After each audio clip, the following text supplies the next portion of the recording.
Well, welcome, ladies and gentlemen, to this special episode of TechMove, where we are going to kind of ask you to suspend a little belief here. And we are kind of, well, let's just face it. Everyone knows who's a TechMove subscriber or listener that sometimes we put out things a little later than we should. Yeah. And this is no different, but we want to surprise you because this is there's a lot of good material in here still, and we want to revisit Cinegear 2017. Now, Keith, as you well know, Cinegear happened back in what, June of this year, something like that. Early June. Early June. Yeah. So we're a few months from when that show concluded. Yeah. And due to various situations and stuff, we're only able to bring it to you right now. Yeah. So we'd like to give you a shot still, folks, to listen to some of these great interviews that Keith was able to get while being our man on the street. And there's a lot of great information, even though it's a few months old. I think it's still very relevant, wouldn't you say, Keith? I would say it's very relevant because there are three interviews in this episode. One of them is for the Canon C200, so it's with Canon, right? And that was being just introduced at that show. Is that correct? It was actually like a month before it was even shipping. So they're still in somewhat prototype mode. Okay, right. And it's only just shipping in very small quantities now. I actually bought one. Okay, so I bought one like... Oh, you got a C200. I got a C200 a couple months ago. I think I got one of the first ones available on the planet. Excellent. You know, and I just... Well, I'll give you my full review later, but I absolutely love it. It's like the best... It's by far the best camera I've ever owned. Oh, is that right? Really amazing. Yeah, it's just...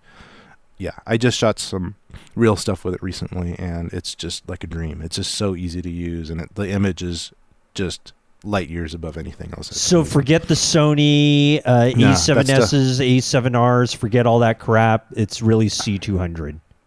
Yeah, just a short review. If I'm not like want to go super portable, right? Then I'm going to use the C200 for everything I can. Whether in the MP4 mode, which is a super compressed mode, 150 megabits, or the CFast RAW mode, which just gives superlative Arri Alexa-like quality. It's either of those, and then all the features, the autofocus, the image quality, the look of the image, just the feel and look of just how cinematic it is.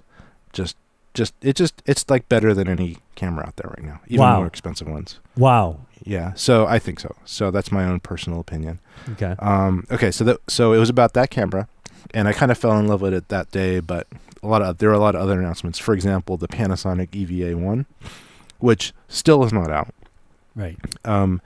It was pre-announced, and they were saying it's going to come out by the end of the year or by fall. So now it's fall. It's like officially fall now during the recording of this little intro, and it's still really not out. They've done some pre-release footage, and it's not great.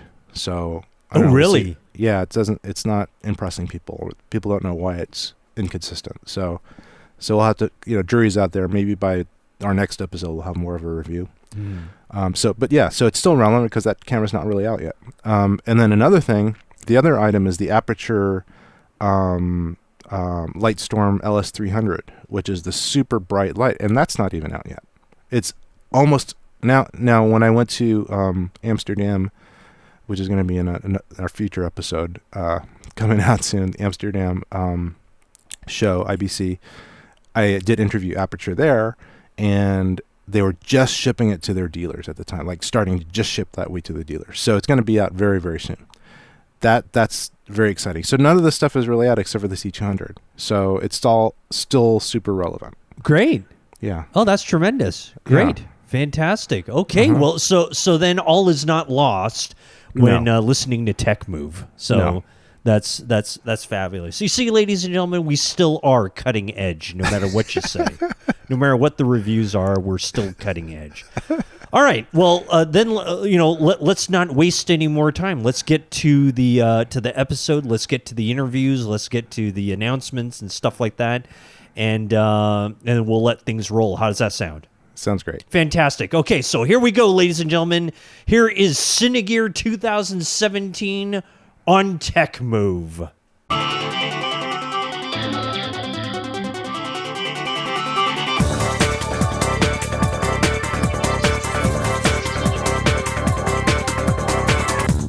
Coming to you from high atop our studios in the San Francisco Bay Area, you're listening to TechMove. This is episode 39. Today's show centers around the Cinegear Expo 2017 in Los Angeles, California. I'm Rod Louie, and with me is Keith Moreau. Get ready. It's time for another exciting episode of TechMove. Let's go!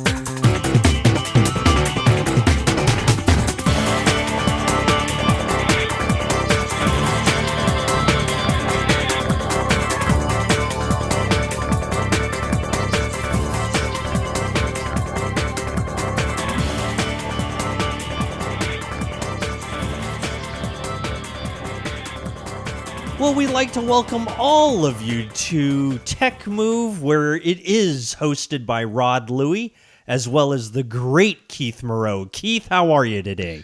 Very good, Rod. How are you? Oh, I'm doing great. Especially excited because, we just wrapped up NAB 2017, and now we're moving directly into Cinegear 2017. Of which this particular episode is going to be dedicated to everything Cinegear and the Expo of 2017. And Keith, I want to thank you for all the hard work that you put into getting all of our material together. Oh, you're welcome, Rod. Yeah, it's my pleasure. Now, this year, I think in past years too, in Los Angeles. And I think this happened in June, if I'm not correct. I mean, we're kind of recording this a little bit late. Yeah, early June. And how, and we'll kind of talk about this in our wrap-up session, but what were you expecting? Coming off of NAB, it's one of those things where, like, you see a lot of stuff at NAB. How in the world are you going to be surprised with anything that happens at Cinegear? Unfortunately, it always happens after the big show, and, Cinegear's, not that far off from NAB. The thing is that NAB is it's for everything related to broadcasting. Okay. And there's a lot of stuff that's kind of filmmaking stuff like we're interested in, but there's also just maybe like 4/5 of it is something else, if not more. And you can kind of get lost in the noise. I mean, that's just kind of the issue with every, being an artist or being a successful company or whatever. You can get lost in the noise sometimes. Yep. And so, but Cinegear is just for cinematography gear. So much more specialized type of thing for us, what we're really interested in. Yeah, pretty much. So I feel like in a way Cinegear it's just a much smaller show, but it's kind of cool because first of all it's in Paramount Studios, so it's really cool just being in these sets. And then sometimes you'll get these manufacturers that actually wait for Cinegear to announce stuff. So in fact, 2 of the 3 interviews I did were brand new announcements announced at Cinegear. And they're fantastic. Yeah, they were major announcements. And were not announced at NAB or anything like that. No, not even. Well, the Panasonic one was kind of hinted at. Yeah. But the actual unveiling happened at Cinegear, and then the C200 was not even hinted at. The Canon C200. So that truly was completely unveiled and demoable at Cinegear. Well, look at that. Look at that, ladies and gentlemen. TechMove again on the cutting edge of all this new information, even though we deliver it to you years after the fact, but that's okay. It doesn't matter. Well, that's great. And, I know a lot of it, like you said, it kind of happens on the Paramount lot and stuff like that. Is any of it indoors or is it mostly outdoors? It's a combination of indoors and outdoors. Mm-hmm. It's I guess I would say maybe the majority is outdoors, but there's a lot of indoor ones too. Like a lot of the indoor ones were lighting, because that makes more sense to be indoors. Yeah. For lighting, it's just hard to demonstrate lighting sometimes outside. Sure. But and then just, I don't know, vendors here and there are outside or inside. It was kind of random. Canon seems to always be outside. And then other companies like Panasonic and Sony seem to want to be inside. So, but I kind of, it gets a little hot outside in the sun. Absolutely. But it's nice sometimes to be outside. And then inside's it's a little claustrophobic sometimes with all this it's kind of like NAB, but like kind of darker. Yeah. So, but it's not bad. Either situation is fine. It's all fun. It's all cinematography gear. You have a lot of Hollywood people around, which is really cool. And I really, I really like that show. So far, that's my favorite show. Well, and that's very interesting that you say that, because, what I wanted to find out was that, okay, TechMove is always at NAB. It's always at Cinegear. Do you notice that the big manufacturers either rent booths bigger for NAB or Cinegear, but they're about the same? What's your kind of take on that? How do the manufacturers treat both shows? I think that they know that when they're at Cinegear, they're getting a lot of professionals there that are in the industry. So there's a little bit more of a Hollywood vibe at Cinegear. Cool. Yeah. At NAB, it's more like maybe a little bit more technical and geekier, you know? Yeah. I think there's just a lot more Hollywood industry people right there. So that's cool. Anyway. No, that's great. No, Cinegear is how many days? How many days is that? It's really just like a couple of days. It's right? really just a couple of days. Yeah, they have a bunch of special events before and after, but the actual exhibition is only really 2 days. And so it's like very concentrated, which is good. It's not this drawn out thing and stuff that you guys spend a week at a time, all this kind of stuff. Yeah, the people that are there, it seems like the vendors are not so burned out on the second day, right? Like as opposed to the fourth or fifth day at NAB. Yeah, that's what I would think. Yeah, and it goes it ends a little bit earlier, and yeah, it's pretty cool. And then there's other things to do that if you want to go to some of the events. I didn't go to any special events this year, but last year I went to a couple special events put on by the ASC, the American Society of Cinematographers, which was pretty cool. This year I didn't get a chance to do that, but great. Anyway, no, I think that's fantastic. Well, we've got some very exciting interviews to bring you, ladies and gentlemen. Keith was able to secure quite a few people at Cinegear, and we have a lot of nice breaking news for you that I think you will all be interested in. So why don't we do this, Keith? Why don't we take our first break, and we will reset the tapes here, and we will roll on with our first interview that you were able to conduct at this year's Expo. How does that sound? Sounds great. Fantastic. Let us, we're going to take a quick break, and we are going to return with our first interview from Cinegear 2017 right here on TechMove. Well, it's Rod and Keith on our coverage of Cinegear, the Expo 2017.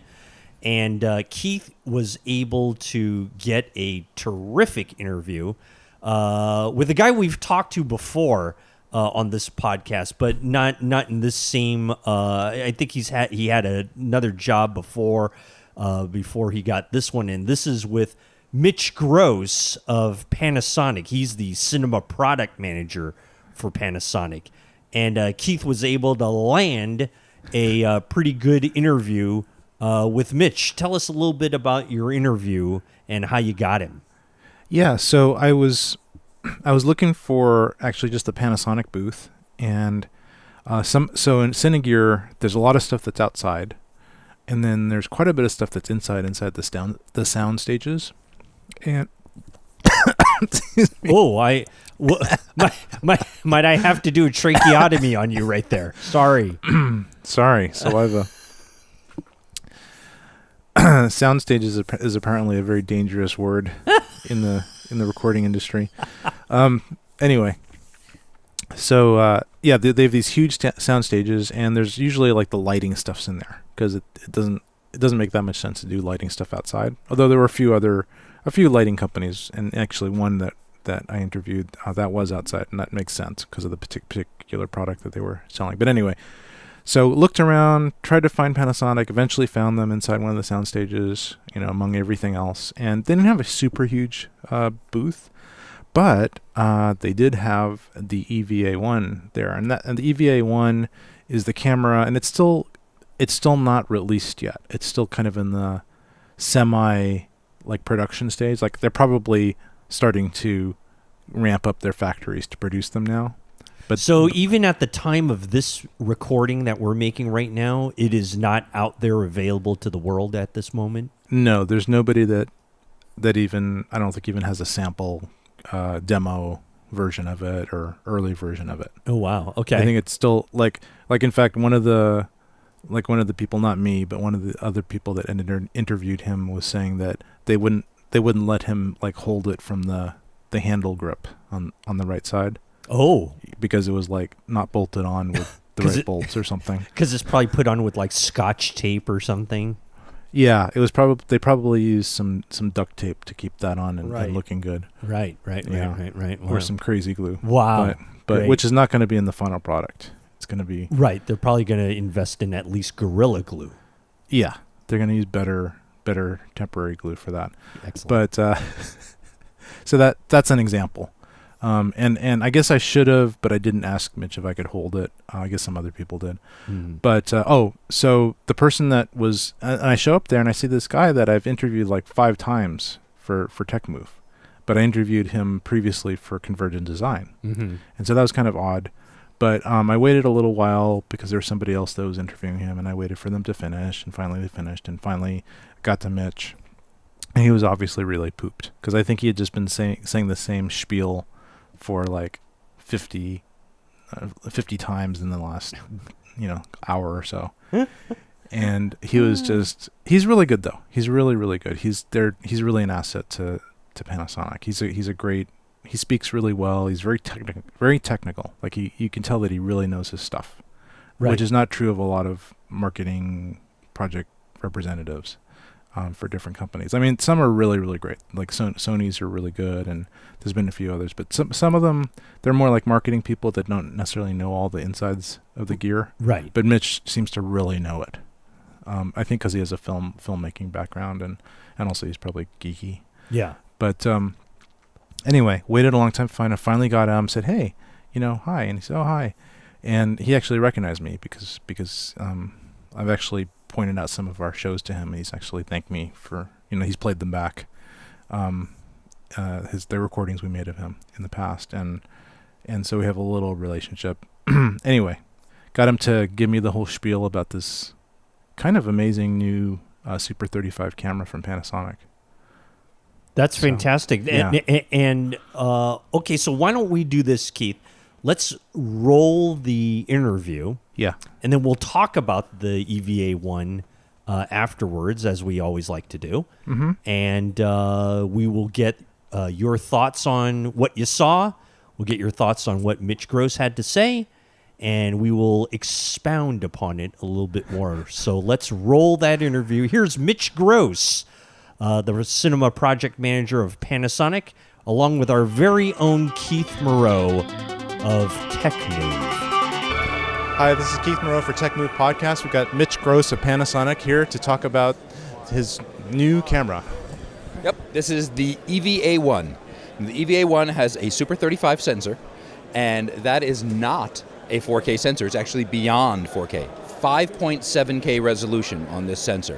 Why would he have a 5.7K resolution sensor? Well, when you shoot at a higher resolution to then go to a lower resolution of recording, you get a better lower resolution recording because you have more information you're starting with. It's called super sampling or subsampling. You get greater detail in it. So you get a better resolving 4K. You'll have more visible resolution in the image. We'll do 4K up to 60 frames a second. We'll do 2K up to 240 frames per second. And it also means there's more samples of red and green and blue, so we'll have better color fidelity in the image as well.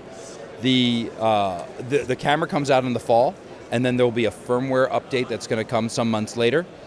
When that firmware update comes, it'll have the ability for the SDI port to output a raw data signal of that 5.7K to go to third-party recorders. Atomos has already announced that they're going to support that. So we're going to have a 5.7K output available to another recorder if you want, but you'll have internal recording of 4K up to 60 frames a second, 2K 240. You'll be able to do 10-bit 422, and you'll also, it's recording to SDXC cards, the inexpensive little small cards. You'll be able to do a recording format that will go up to 400 megabits per second. It's a really rich format. So when you use like Vlog and vGamut, you'll be able to take advantage of the full range of what that image is and manipulate that to really get a rich image. It's pretty awesome. So how many SD slots? There's 2 slots so that you'll be able to, span from one card to another, long continuous records. Or you could possibly mirror them, so you get a little... I don't know if we have mirroring as a function or not. That's something I got to ask the engineers. I'm not sure. But I know that we'll be able to do spanning. And so we've got full 4K or UHD on the internal recording? We have both as options. You can have the full DCI 4096, or you could have UHD 3840. Before the firmware comes out, what's the bit rate? Well, on the internal recording, the bit rate is going to be up to 400 megabits per second. We'll have... This camera fits neatly in our product line between the GH5 and the VariCam LT. On both those cameras, you have multiple recording formats that you can choose to use. And so you'll have that as well on here. You'll have different things that you can record based on the type of work you're doing and what is appropriate for that. So, but up to 400 megabits per second. And I noticed you have a different mount on this. This is an EF lens mount. Now, we have done EF lens mount before. The VariCam LT comes with an EF lens mount that you can then swap out and field swappable to a PL mount. That is a big, solid, heavy mount, thick metal to really be supportive. We wanted to do a very lightweight, petite camera, and so we are native EF lens mount on here. That gives you the option of the excellent lenses from many manufacturers that are quite petite and lightweight and very affordable for a high quality optics. We didn't want to beef up this camera too much because we didn't want to make it big and heavy. This is only 2.65 pounds, so it's very appropriate to have these lightweight, inexpensive lenses be able to work on it. How about ND? ND has built in 2, 4, and 6 stops, and that's just a little push button up down here. And you also have another filtration that is accessible on a menu in here, and that is going to be our IR cut. Now, normally an IR cut filter just is mounted hard in front of the sensor and it just stays there all the time. That you don't have IR contaminating your image.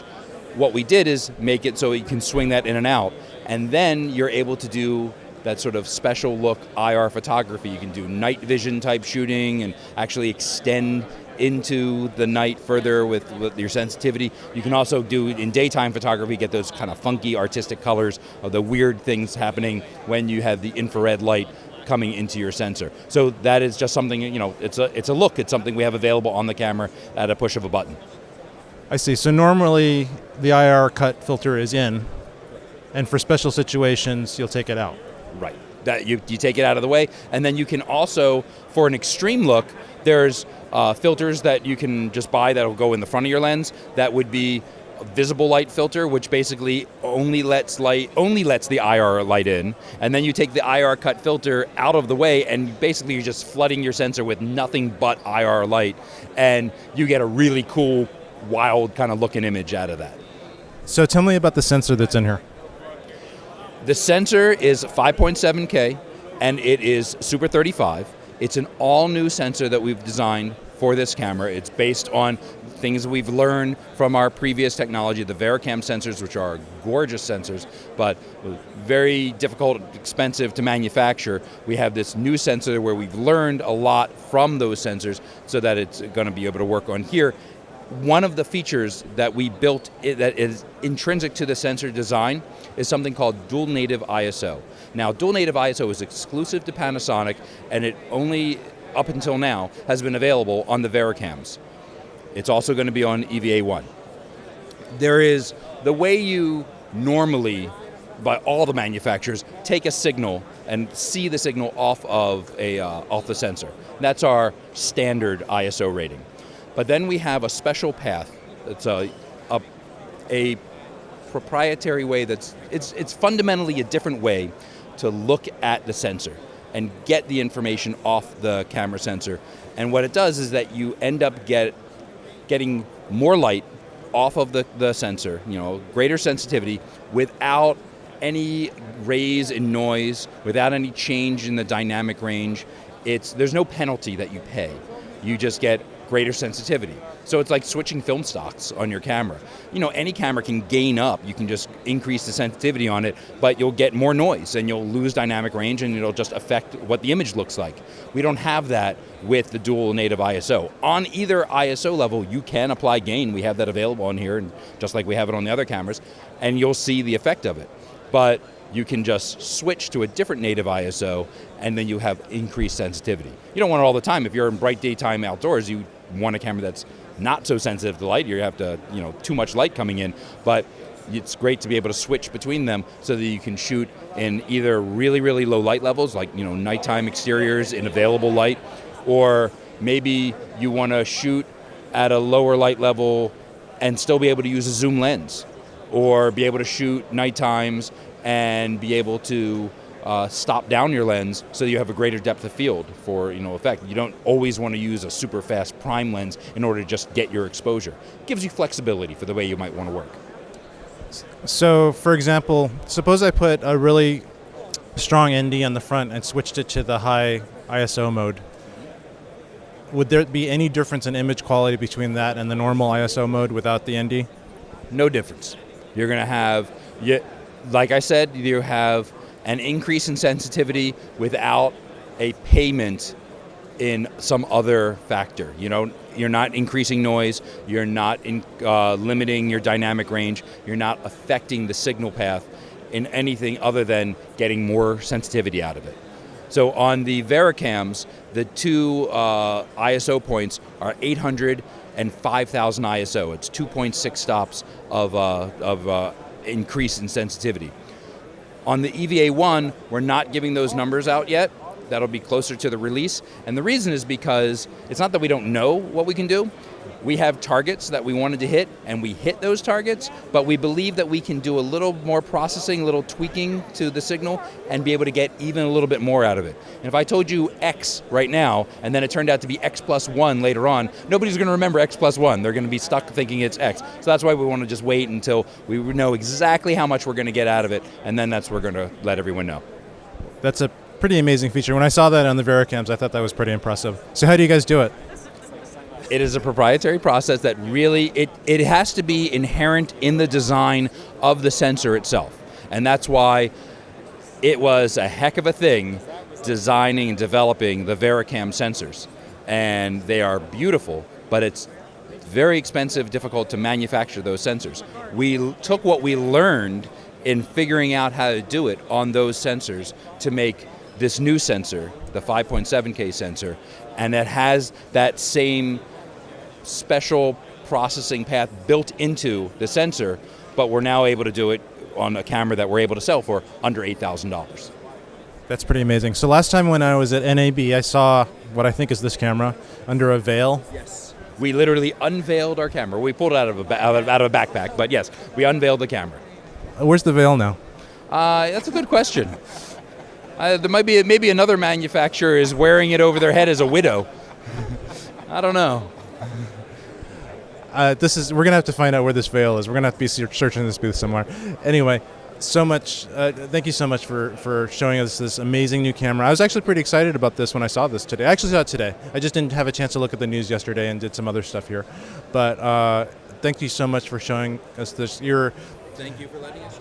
Your description of the capabilities it seems like an amazing camera. I can't wait till it comes out.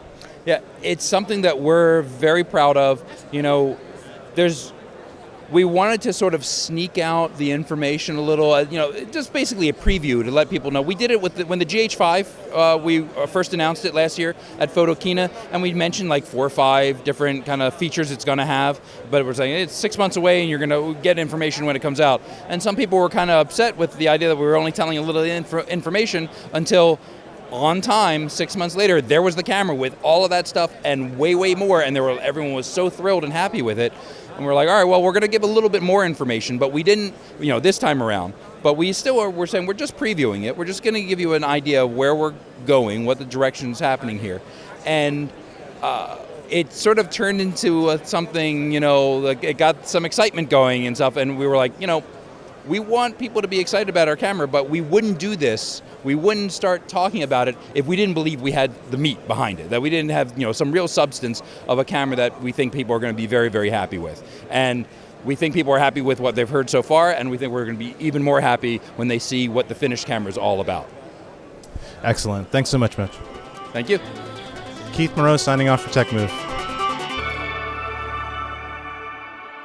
Well, there you have it. It's Mitch Gross, the cinema product manager for Panasonic, and our very own Keith Moreau right here on TechMove, and the TechMove exclusive interview with regards to the EVA1.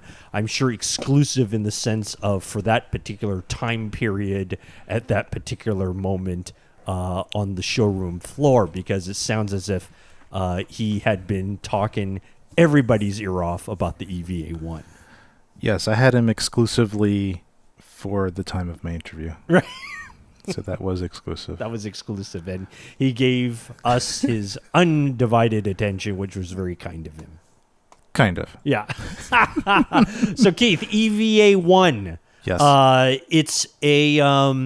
It's a good sized camera. I'll tell you that much. I'm looking at pictures of it right now. And folks, let's also remind our listening audience that you can check out the links to the video on techmovepodcast.com, where all this audio is coming from, and check out Keith and his interview with Mitch and taking a look at the EVA1. So Keith, what were your thoughts about, the camera itself, features that they're promoting, so on and so forth?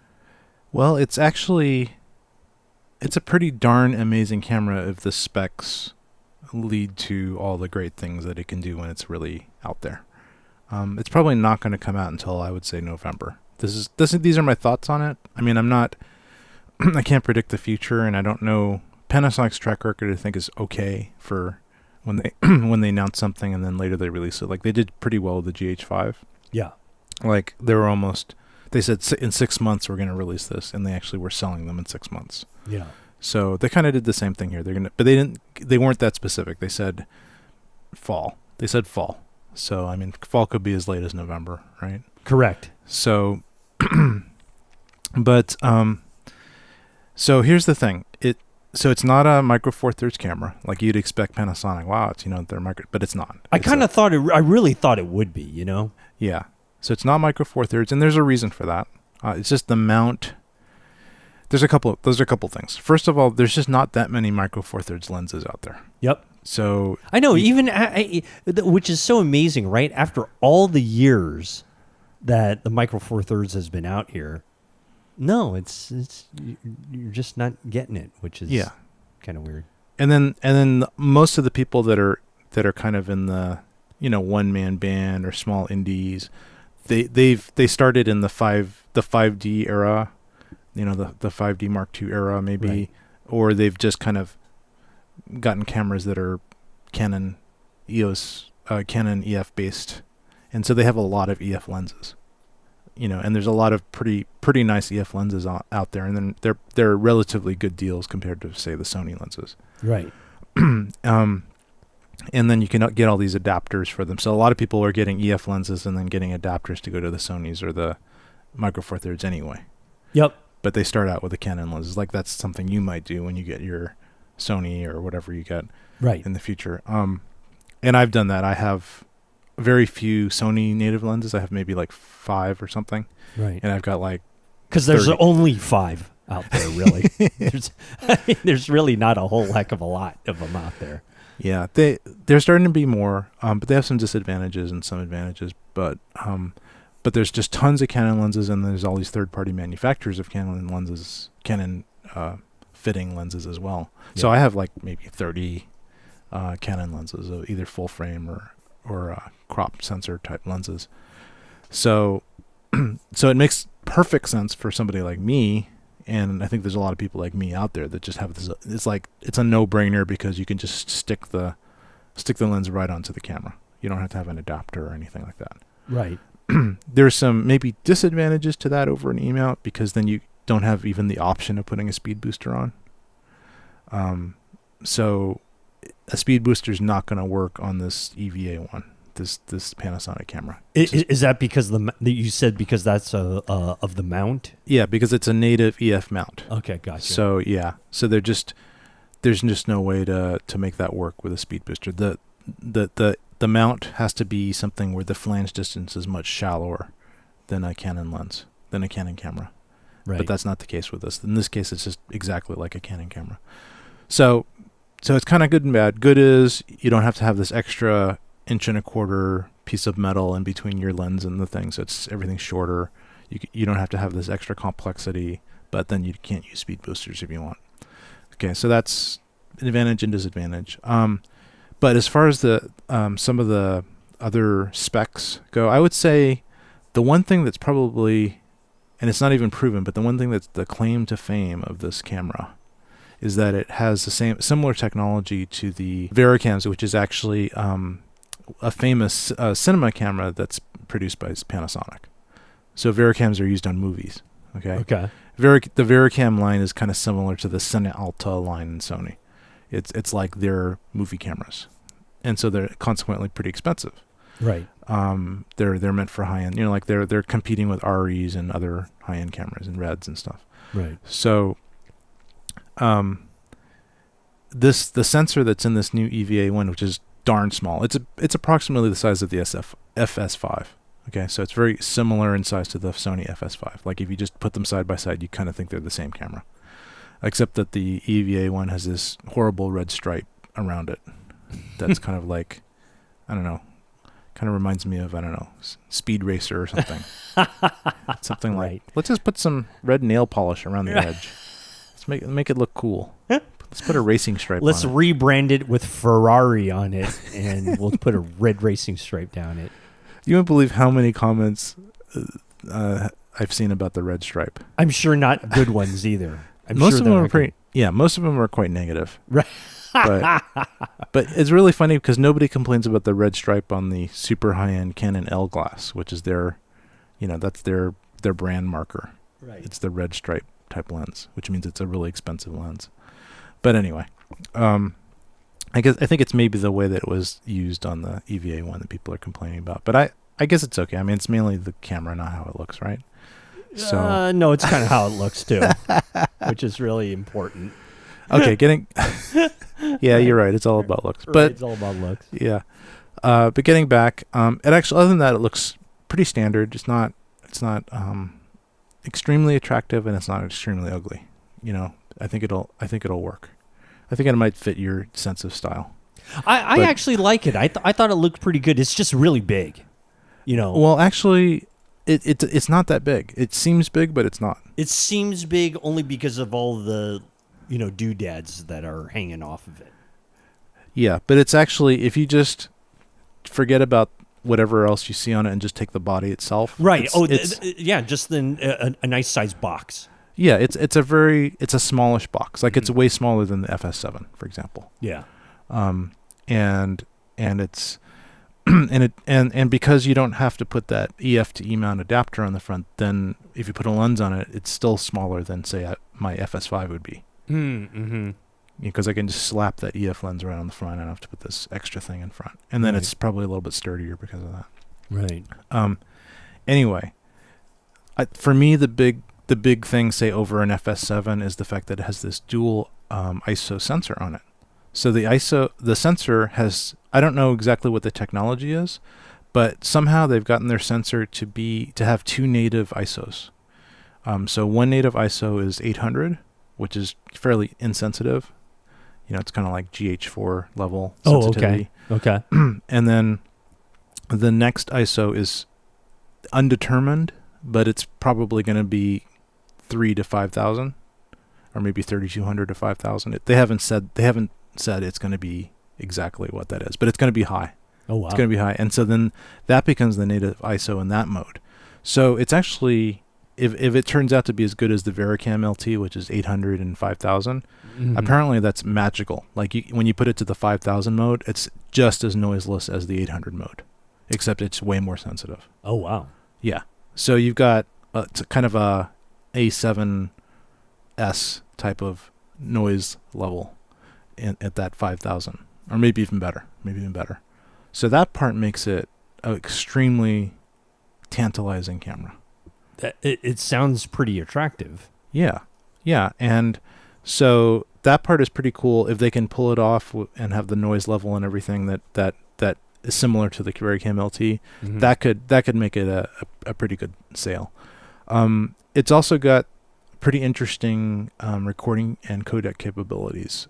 It's gonna be able to record to 2 SD cards, so you don't have to use expensive media. But it's also going to be able to record at pretty high bit rates to those cards. So something upwards of 400 megabits per second to Wow. these SD cards. So that puts you into the ProRes level of recording. Yeah. I don't think they record ProRes. I think they use some type of their own proprietary codec, but it's basically just an intra-frame codec. So it's all, each frame is compressed on its own. It's not a long up codec for the high bit rate. It's actually similar to the codec that's going to be used on the GH5 with an upcoming update.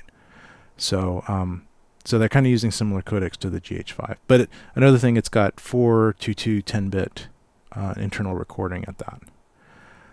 So there's a lot of good things, but a lot of good possibilities for this camera for kind of the slightly lower end cinema users. Does it? Are you intrigued by it? Does it kind of move your thermometer a little bit? It kind of does. It's not like one of those cameras where it comes out, or even as it's just announced, and you just say, "This is the one." Right. There's no doubt about it. When this is put on the market, I will buy it. Right. It's not exactly in that category yet, I think, and probably unfairly so, because I think from a spec point of view, it's pretty darn nice. It's not that cheap. It's going to be, well, they say under $8,000, so they haven't even set the price yet.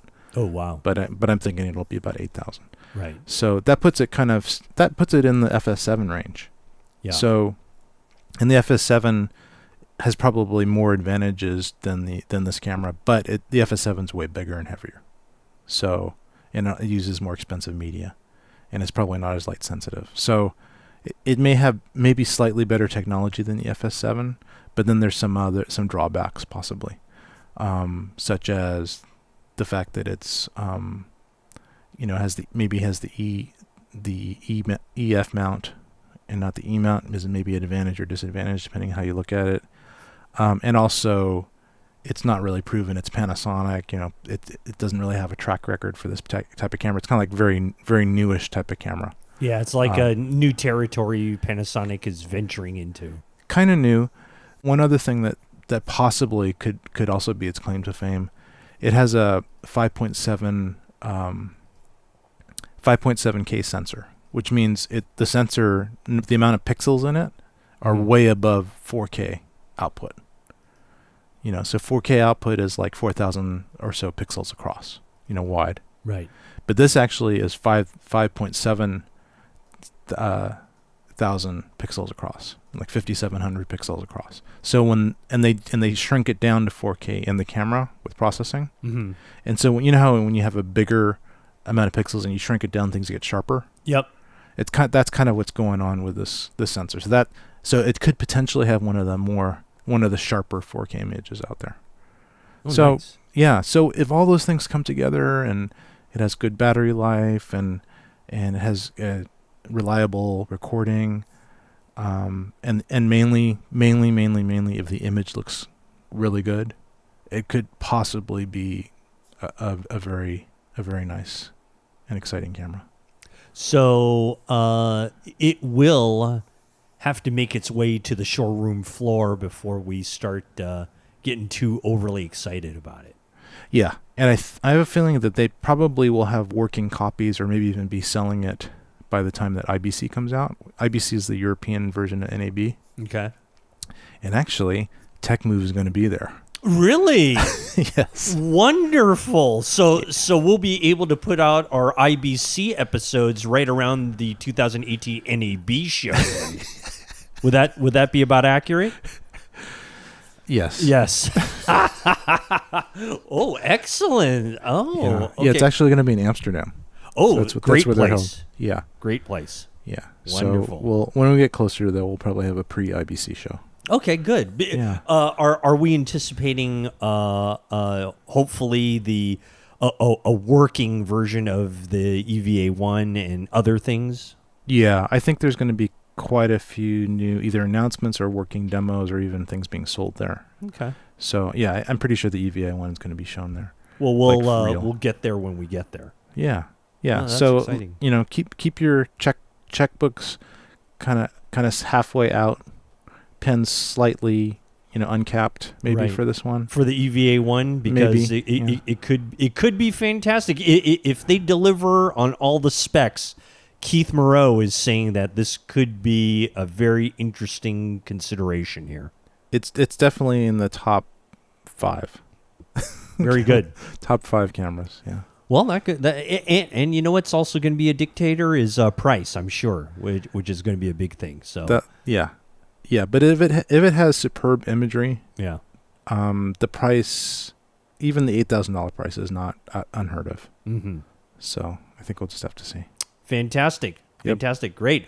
Well, again, our thanks to Mitch Gross over at Panasonic for showing us the EVA1, and my personal thanks to Keith Moreau for capturing him and not releasing him so that he could give us great content on our little show here. So thank you, Keith, for that. Yep. Great. You're welcome. Let's take a break, and we will come back more with more stuff from Cinegear 2017, and we'll come back with a couple more interviews that we have here. You stay tuned. We'll be right back with more TechMove.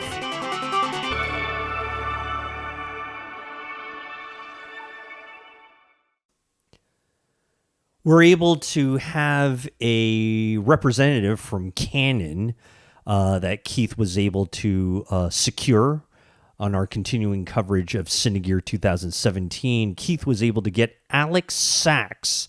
He's the pro market representative of Canon USA. And Keith was, I think he's a little bit excited about a new product reveal that Canon has. Keith, tell us a little bit more about what you saw at Cinegear. So this was one of the major announcements at Cinegear, and it's one of the major announcements for Canon cinema cameras for quite some time. I think it was like 2 years ago when they announced the C300 Mark II, and they haven't really come out with another cinema camera. Well, they came out with the C700 a few months ago, but they haven't come out with a kind of a realistic, kind of lower priced cinema camera for a while. So they announced the C200. And so the C200 kind of makes sense because it kind of goes in between the C100 and the C300 Mark II.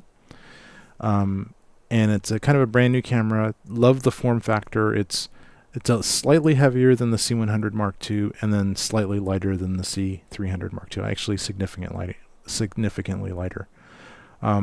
It's fairly compact, and the layout, it's kind of like they kind of learned a bunch from the previous cameras. One of the things about the Canon C series is they would have too much stuff on the top handle. Like they'd have all this, like they'd have the LCD in the top handle, they'd have the XLR inputs on the top handle, they'd have, extra buttons for, your Cuisinart on the top handle, and all kinds of extra, too much stuff. And it's consequently the Canon camera started getting really, really high Like you could be holding them and then you could walk through a doorway and you'd clip off the top of your camera. Oh, so it's getting a little too big, huh? a little too high up there. Okay. So they kind of refined the design. They have a little bit less stuff up there. They still have the LCD, which is on a really nice swivelly thing, and then they have XLRs in the back back on the body instead of on the handle. Anyway, I was really intrigued with this. I found this great guy there, Alex Sachs. He probably one of the best cinema camera interviews I've had with pretty much any representative. And our pre-interview was awesome too, and then even post, it was just, we talked about so much stuff. The guy knew a lot, and he was fairly honest. And I'll talk a little bit about some of the things that he thought would happen in the future with this camera as well. Fantastic. Well, hey, let's not waste any more time. Let's learn more about the new Canon C200 with Alex Sachs of Canon USA and our very own Keith Moreau, recorded live at Cinegear 2017. Let's listen to that interview right now. Hi, this is Keith Moreau here with TechMove Podcast. We're here with Alex Sachs of Canon. He's going to talk to us a little bit about this brand new, amazing new Canon camera. Hey Alex. Hi. How's it going today? It's great. It's hot, but really exciting. Tell me about this camera. So this is the C200, really revolutionary camera in the sense that Canon has finally brought RAW recording to internal CFast media. So really, really incredible proprietary system that Canon has developed that reduces the RAW file up to a fifth of the size without losing any quality. So really, really revolutionary feature set inside of a $7,500 camera. So really, really exciting. This is kind of the beginning of bringing RAW to a more mass market price point and a manipulation in terms of computer. You can manipulate this RAW on a out-of-the-box MacBook Pro with a USB 3 drive, which is something that you really couldn't do with our original RAW format. And so my take is that you take the original RAW files from the CFast card, and then you ingest them into Mac or PC, right? And then you transcode it to some other format, or how is that going to work? So we will have some NLEs supporting our RAW format. DaVinci and Avid are going to support it at the launch, and we're going to work with the other NLEs to hopefully get their support. But before that happens, or if somebody doesn't want to edit the RAW, you can use our software, which is completely free, to transcode the RAW footage into several different formats, the main one being Apple ProRes 444. So at the end of the day, if you shoot the RAW, you could convert these to 4K 12-bit ProRes 444 files. So that could end up being your master. If you don't want the RAW, you just want to get the best image quality out of here and have some flexibility in post, that's what I think a lot of our customers are going to do. You can also output to DPX or OpenEXR if you're going to do ASUS workflow. So you have a lot of different things you can do, and you can change the white balance, you can add exposure if you need to. There's a lot of really nice freeing things when you shoot RAW. It's a free software. You download it from our website, and it runs on Mac or PC. So it's really simple to use. You can go in, you can kind of change the color, add. You could change the log if you want to do log 2 or log 3, 709, or if you just want to create a look in camera, and that could become your master. Because a lot of times we'd have customers who know that this certain people are not going to be transcoding or not going to be color grading. Sorry, so they don't want to shoot in a in a log or in a YDR or something, but they want the freedom to have that later. So what's been exciting is this type of workflow could be shooting log and then giving it a little grade in that transcode and then just handing it off to your customer. Wow, that sounds pretty cool. So, these files, what's the dynamic range on these files? So if you use the raw light workflow, you get up to 15 stops of dynamic range. But that means you have to process it through our log 2 codec, or gamma, which we don't actually have inside of this camera, but you can process it in our software and turn it into a log 2. Because it's raw, there's nothing that's really happening. It's just metadata tags a lot of times. Now, just from a monitoring point of view, do we have the ability to monitor just the look of it, and put LUTs in, things like that? Yes, there is the ability to use our LUTs. You can't put your own LUTs into our cameras. None of our Cinema EOS systems allow that. But we do have 709. We have support for HDR LUTs as well, ASIS, things like that. So the traditional 709, whatever is common on set. If you want any kind of custom LUT, you'd have to use a third-party product for that. So I'm personally very interested in this. I've been lusting after the C300 Mark II for a while, ever since it came out a couple years ago. And when I saw this, I was going, now why wouldn't I get this rather than the C300? So tell me about the differences between the C300 Mark II and this camera. Yeah, it's a really interesting question, and the reason we have that gap, as I was talking about earlier, is that it keeps the life of the C300. So we have a lot of long-form content producers, so documentary, TV broadcasts, news, things like that. They don't have a demand for a raw workflow. Maybe a special piece here or there, but they don't need a lot of that. Their majority of the stuff they're doing, they just want something that's really good quality but easy to handle. That's where that C300 sits so perfectly. The C200, like the C100, has that 420 8-bit codec. So it's a little more processed, a little more condensed, but again, Canon does a very good job at the processing. So our C100 was very, very popular, and it was only 24 megabits per second. So, and it was 420 8-bit. So it's one of those things where the spec wasn't really regarded, but everyone loved the image. And that's what I would say about this camera. The image inside of even the 420 8-bit looks absolutely incredible. And now we are offering a 4K UHD inside of it in that MP4. So if you're doing a lot of long form stuff, I would still pick, the C300 or C300 Mark II. But if you're looking to do something more of the scripted, rehearsed, where you demand the highest quality image, I think this is the camera that's going to deliver it for you. That's pretty awesome. So now sensor-wise, tell me about the sensor, and tell me if potentially the look coming out of this, if you do all the processing and post-production, if this could actually rival something like the C300 Mark II or even the C700. So the sensor is very similar to our other Cinema EOS products, but I always try to remind people that there's three main things in an image: the sensor, the processor, and the lens. So we have different processors and amount of processors in all of our products, and that's the real way to differentiate them. It's just like a computer that can handle more information. So you're going to get more accurate tonal reproduction in our higher end products because there's more horsepower inside of them.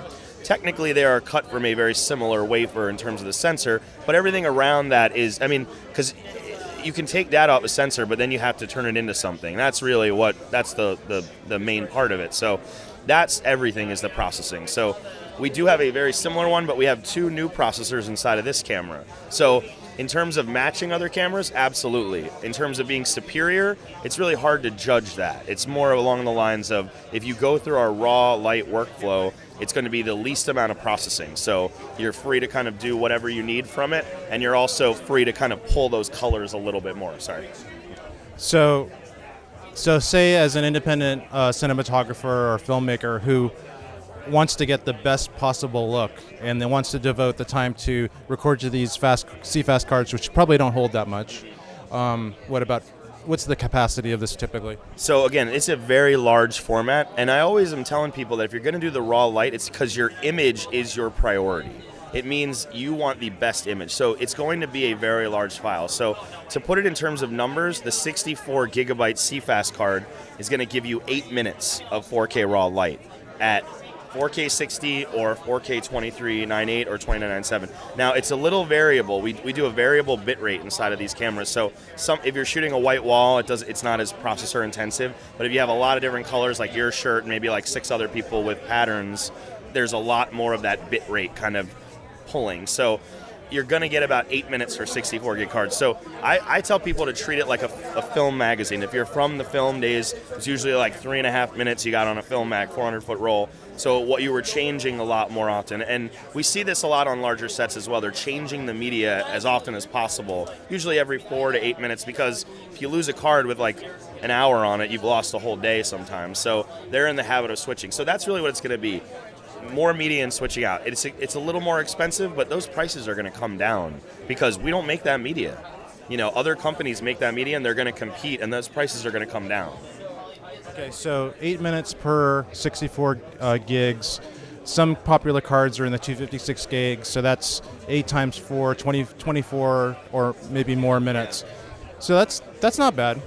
You know, it's not bad if you're thinking about what you're getting out of this camera, and that you could handle it right now on your MacBook Pro. You could do a DIT yourself. I'm not suggesting that that's the best way to do it. I'm just saying we have a lot of customers that just use a laptop and a USB 3 hard drive. So we wanted to know, will it work for them? And we tested it, and it really is able to be processed. It takes time, so you'll have to plan that in. But if I was the kind of shooter that wanted to deliver 4K 12-bit ProRes to a client, I would shoot this and just say, I need a couple days to process it, and I'll process it for you, and I'll deliver that on a hard drive for you in the next 2 days. I could do that. I just need the right amount of storage and a MacBook Pro or a PC. Wow. Okay. So, and then another thing for me personally is the dual pixel autofocus capabilities, some of the touchscreen capabilities. Maybe you could just briefly talk about that. Absolutely. So we put dual pixel autofocus into this camera. We had it in our C100 and our C100 Mark II, or not in our C100, but our C100 Mark II, and it was limited to the center box, and certain lenses gave you face detection. In the C300 Mark II, we opened it up to 80% of the sensor, and you could move the box wherever you wanted. So really, really powerful stuff, and face recognition. We put that same technology into the C200. So we have a new touchscreen LCD. You can just touch the focus. It's very, very simple to do. And it's a really nice tool to use. We don't want anyone to think that autofocus is going to take all these AC's jobs, or it's really a specific tool set. If I was somebody shooting an interview on a 70 to 200 and I have face detection on this, why wouldn't I use it? You know, it lets you not have to sit there on the lens the whole time. So I pick and choose when I use it. If I'm on a gimbal or a Movi or a dolly, it's a nice tool, you know, but if I want that organic focus look, I switch it into manual and I go full manual. So I look at it like a specialty screwdriver or a hammer. You know, I want the right tool for the right shot, essentially. Okay. Autofocus, we covered that. How about NDs and other time-saving issues? Yeah, so the Cinema series is built for motion. So we have built-in NDs, we have waveform monitoring, we have programmable buttons, everything that kind of takes those pain points out of shooting video with a DSLR or mirrorless camera, because those cameras are really engineered for still, but they make great video. You know, it's one of those things where you have to just deal with kind of the limitations of it. The C series have all been optimized for motion. So we tried to take all the pain points out of shooting with the internal XLRs, the NDs, the waveform, nice compression codec so that you can record for longer periods of time. So things like that where you don't have a lot of wires, you know, coming out of it. So it's got all those nice little pieces. This, to me, it's perfectly named because it sits so nicely between the 100 and the 300. Yes, it's really, I'm really, now I'm starting to lust after this camera a little bit. Okay, let's see. We talked about upgrades. I know that they've advertised there's going to be some XAVC upgrades. Right now, it doesn't support XAVC, but it might in the future. Yeah, XAVC is going to be coming to this camera in the CFast slot. So it's going to be one of those things where you're going to have a choice of codecs. You'll have the 4K RAW Light, the MP4, and the XAVC. And that just is going to open up certain workflows if you have other Cinema EOS cameras, because that XAVC is Canon's codec. So if you have a C300, Mark II and a C700, and you bring this in, now all the cameras are speaking the same language while you're shooting, as opposed to the transcoding process. So, can you talk about the quality of the codec? Yeah, they haven't actually confirmed what it's going to be, but my instinct is it's just going to be a 420 8-bit. It's just going to be another flavor choice. It's not as if it's going to be an upgrade, but we don't know as of this point. They've just told us that it is coming in the middle of next year, 2018. Yeah. And my little crystal ball is saying right at about that time they're going to upgrade the C300 Mark II to probably have even more features, some of the features that this also offers. I hope so, but they haven't mentioned anything like that. We have communicated that the customer has asked for that, but in terms of future products, they're very, very secretive in terms of what they tell, even internally. So we all have heard from the customers that they want that, but nothing has been confirmed yet or announced. Okay. Well, we'll look for that in the future. When is this coming out? We'll be shipping in August, so a couple months from now. I can't wait. I might be getting this, folks. So, anything else that I might have missed? Well, I just want to talk about this 4K RAW light because I think that Canon has done something really revolutionary. That light terminology makes it seem like it's like the Diet Coke of the original Coke. It's actually a much more optimized version of RAW. It's a way to make it smaller without losing the quality. So that's something I wanted to kind of stress in a lot of the things I've told customers is that this is finally a more accessible RAW. This is RAW for all, or RAW as I've been saying.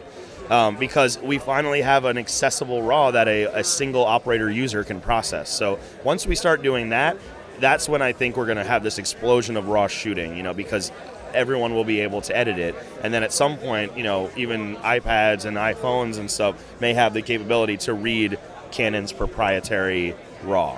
So I really hope that this is the beginning of the future codec for Canon.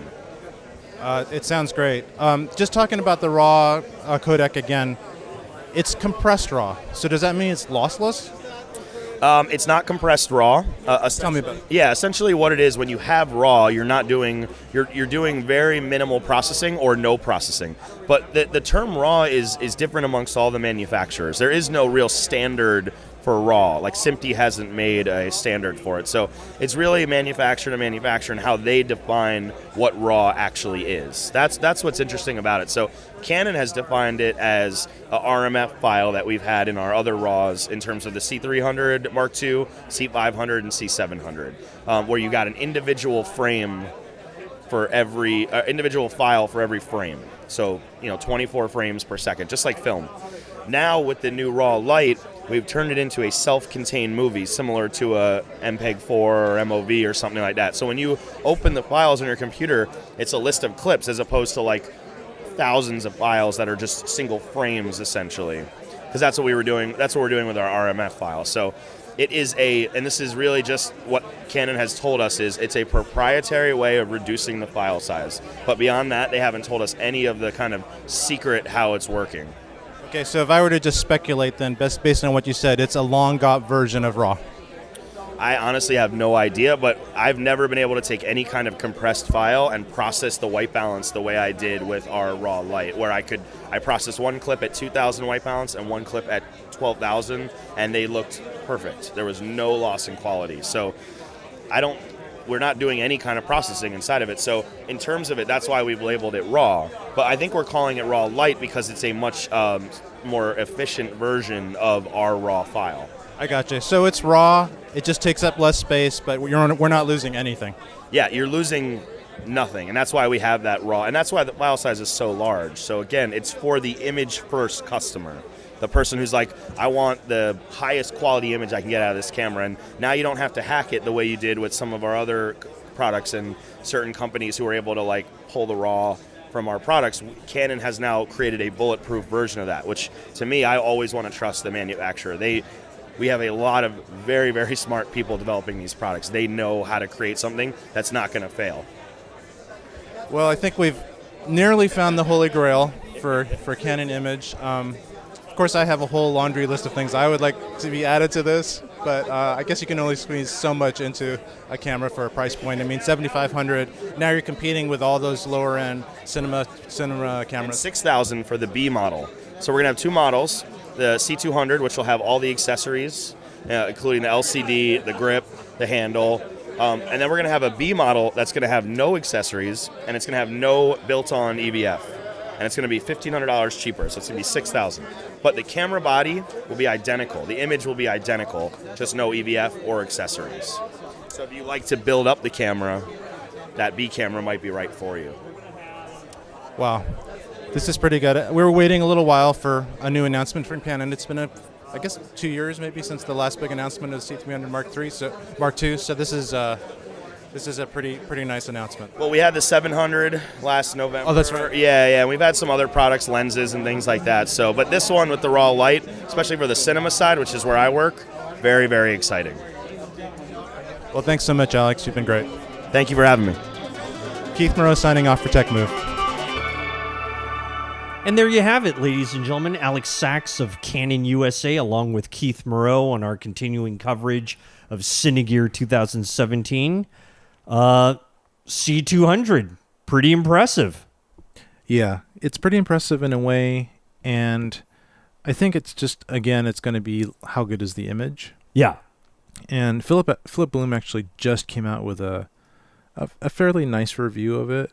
It was a little confusing to me because I think he shot most of it on the kind of built-in MP4 codec, which is only 8-bit 420. Mm-hmm. But he may have done some on the raw. Okay, so here's the thing. It's got two different ways of recording and really nothing in between. It's got a relatively low-end codec for recording, like it's actually similar to the C100 codec, but actually probably a much higher bit rate, and it's 4K. So you can record in 4K. Actually, you can record in a variety of flavors, but you can't really record internally 10-bit with the MP4 type recording, the H.264 codec. You can only record 8-bit. So that's kind of, in this day and age, 8-bit versus 10. I mean, 8-bit is like 5-year-old technology, right? And 10-bit is something that we're starting to see, even like the GH5 actually. The GH5 actually has 10-bit recording in 4K, which is pretty darn amazing. Right. So we're kind of expecting all the expensive cameras now to have 10-bit internal recording, and this one doesn't. I don't think it's because it's not capable of it. I think it's actually probably technically and like processing wise more advanced than the C300 Mark II, because it's like a 3-year-old newer camera. But I think they've kind of intentionally hobbled it. There might be firmware updates in the future that will make it a more fully featured camera and like more versatile, and have more capabilities and be the camera that it could be. Right. But I think they don't want to destroy their C300 Mark II market, or also make all the C300 Mark II owners super upset. Right. By coming out with a way better camera for a cheaper price. Right. Right. So there's two ways of recording. One is this 150 megabits per second in UHD or 4K. I think it's UHD recording, which is still better than my FS5. Okay, so my FS5 will do 100. This is similar. FS5 and the A7S and R2s are 100 megabits per second 4K. This will actually do 150 megabits per second 4K. So it's 50% more data. So that's inherently better. But it's still 420 color, and it's still 8-bit dynamic range, or 8-bit steps, and luminosity. So it's still not overly gradable. Those two things make it less gradable, less able to fix it in post, so to speak. But it's got this other feature of internal raw recording on a CFast card. Oh. But the problem is that the internal raw recording is like 1 gigabit per second. Oh, man. Oh, wow. Okay. Yeah. So you're going from 150 megabits per second for the same size image, for the same, 4K wide image, or really similar. And you're jumping up, 7 times or whatever, 6.5 times the data and recording on the CFast card internally. CFast 2 cards. And the thing is that, okay, so that's basically, I think it's like half an hour per 256 megabytes, something silly like that. Wow. Yeah. So for a 500 megabyte card, that's an hour. Wow. So that's a lot. Yeah. That's a lot. Yeah. Is it available now? No, it is not available, but it will probably be available pretty soon. This camera is way more ready for production than the EVA1. They have almost all the specs, and they have physical cameras that you can actually shoot with. And I've seen tests online. Like, for example, Philip Bloom just did a test, and it was pretty good. He actually liked it a lot. He said he wouldn't get it over his FS7 because he's already got one, and it's pretty similar. Mm-hmm. And he thinks the raw recording is kind of overblown because it just takes too much space up. Mm. But the thing about raw recording is, it's kind of what I got into when I started doing 4K. It starts blowing up your data.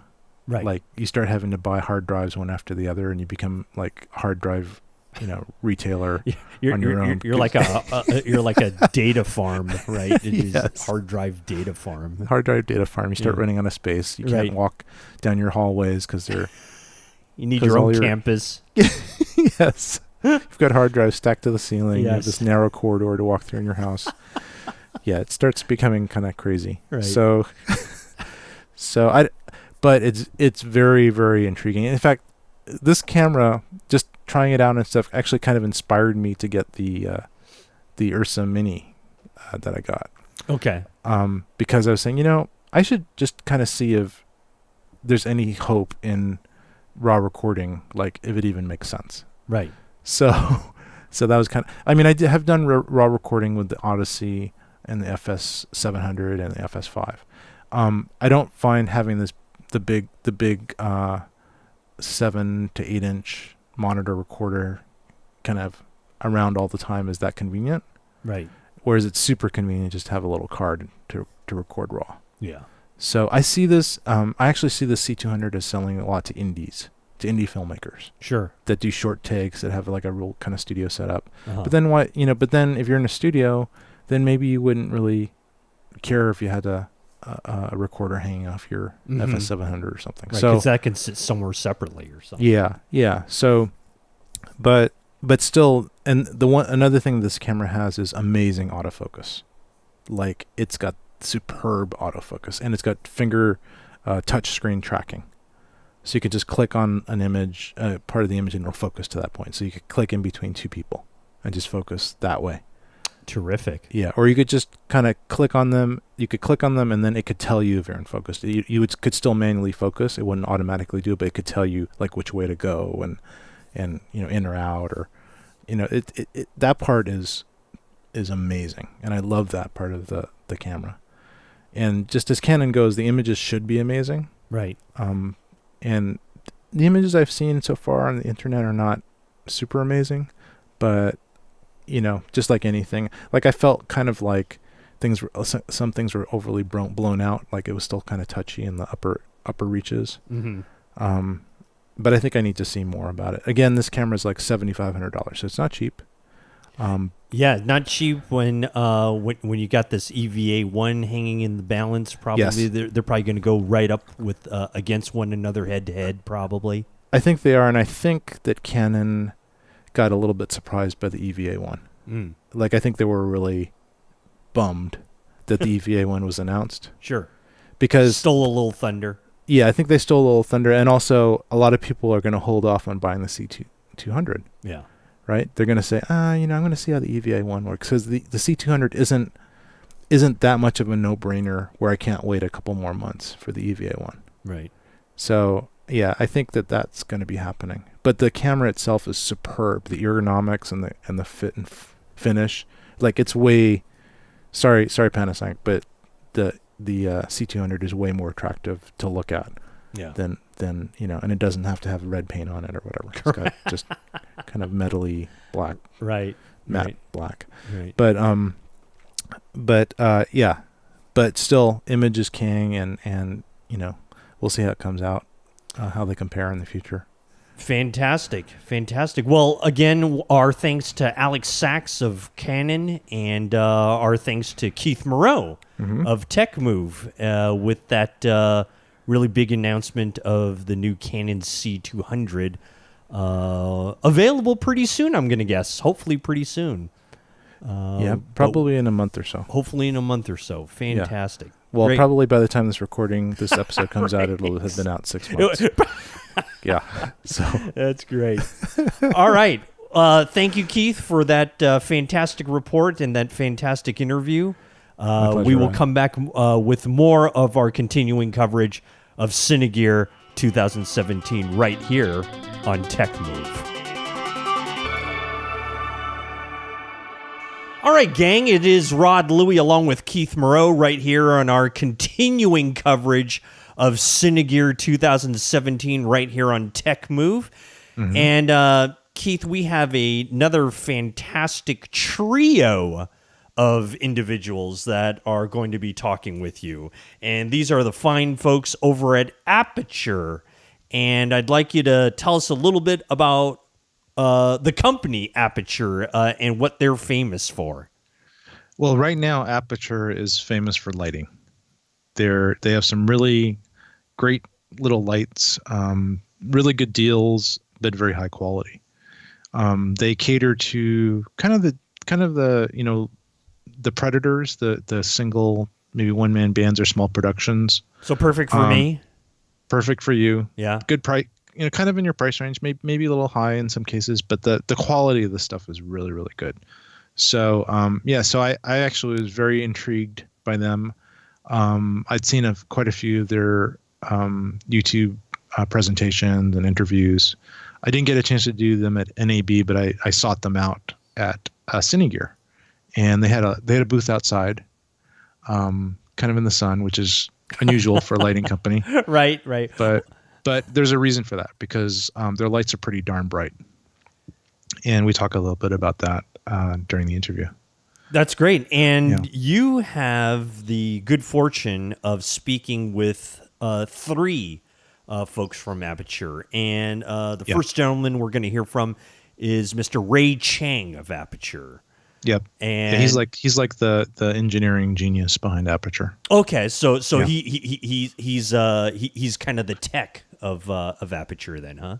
Yep, he's the tech of Aputure. He's just like this mad genius who comes up with all these great things, and then the other people market them and turn them into something that's saleable. And it was pretty cool to interview a few of their members, Ray, and then you're going to mention a couple other guys, right? Yeah, I'm going to mention Narris Nassari, who is I don't know if he's an engineer or he's one of their marketing guys or something like that. I think he's a marketing guy.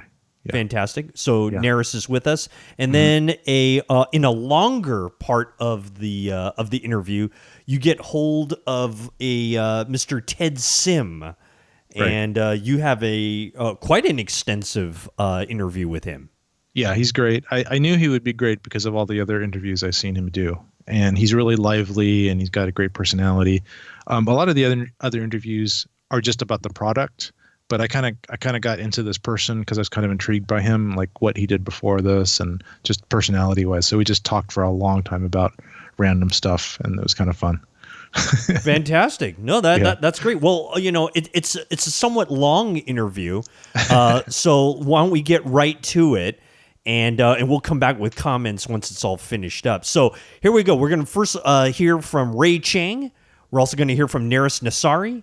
And then finally wrapping it all up is Ted Sim, all these individuals from Aputure, along with our very own Keith Moreau, right here on our continuing coverage of Cine Gear 2017 on TechMove. This is Keith Moreau here with TechMove. We've got Ray Chang, is that right? Ray Chang of Aputure. So what I've heard is that Ray is the mad genius behind Aputure. But we're going to interview him for real. So, Ray, what kind of stuff here have you invented? Actually, there's no pretty new stuff, but already something showed in NAB show, and but we can tell is the Tri-8 already in the market now. Before this, in the NAB show, that's only just announced, but now we can buy everywhere. Yes. Okay, so Ray, I was talking about. So Narris, sorry, can we talk about this light here? Okay, so this is Narris from Aputure. Hello. And tell us about this light. So this is our Amaran Tri-8. It just released a few days ago, actually. Tri-8 stands for 888. There are 888 LEDs in this honeycomb pattern LED. Ray designed our randomized honeycomb lights, and he can tell you a little bit about why it's not your traditional XY grid. This is our bicolor version. Most bicolor lights do 32 to 5600. This light brings you from 2300 in a flame-like light, and it goes all the way up to 6800 in an ice-like light.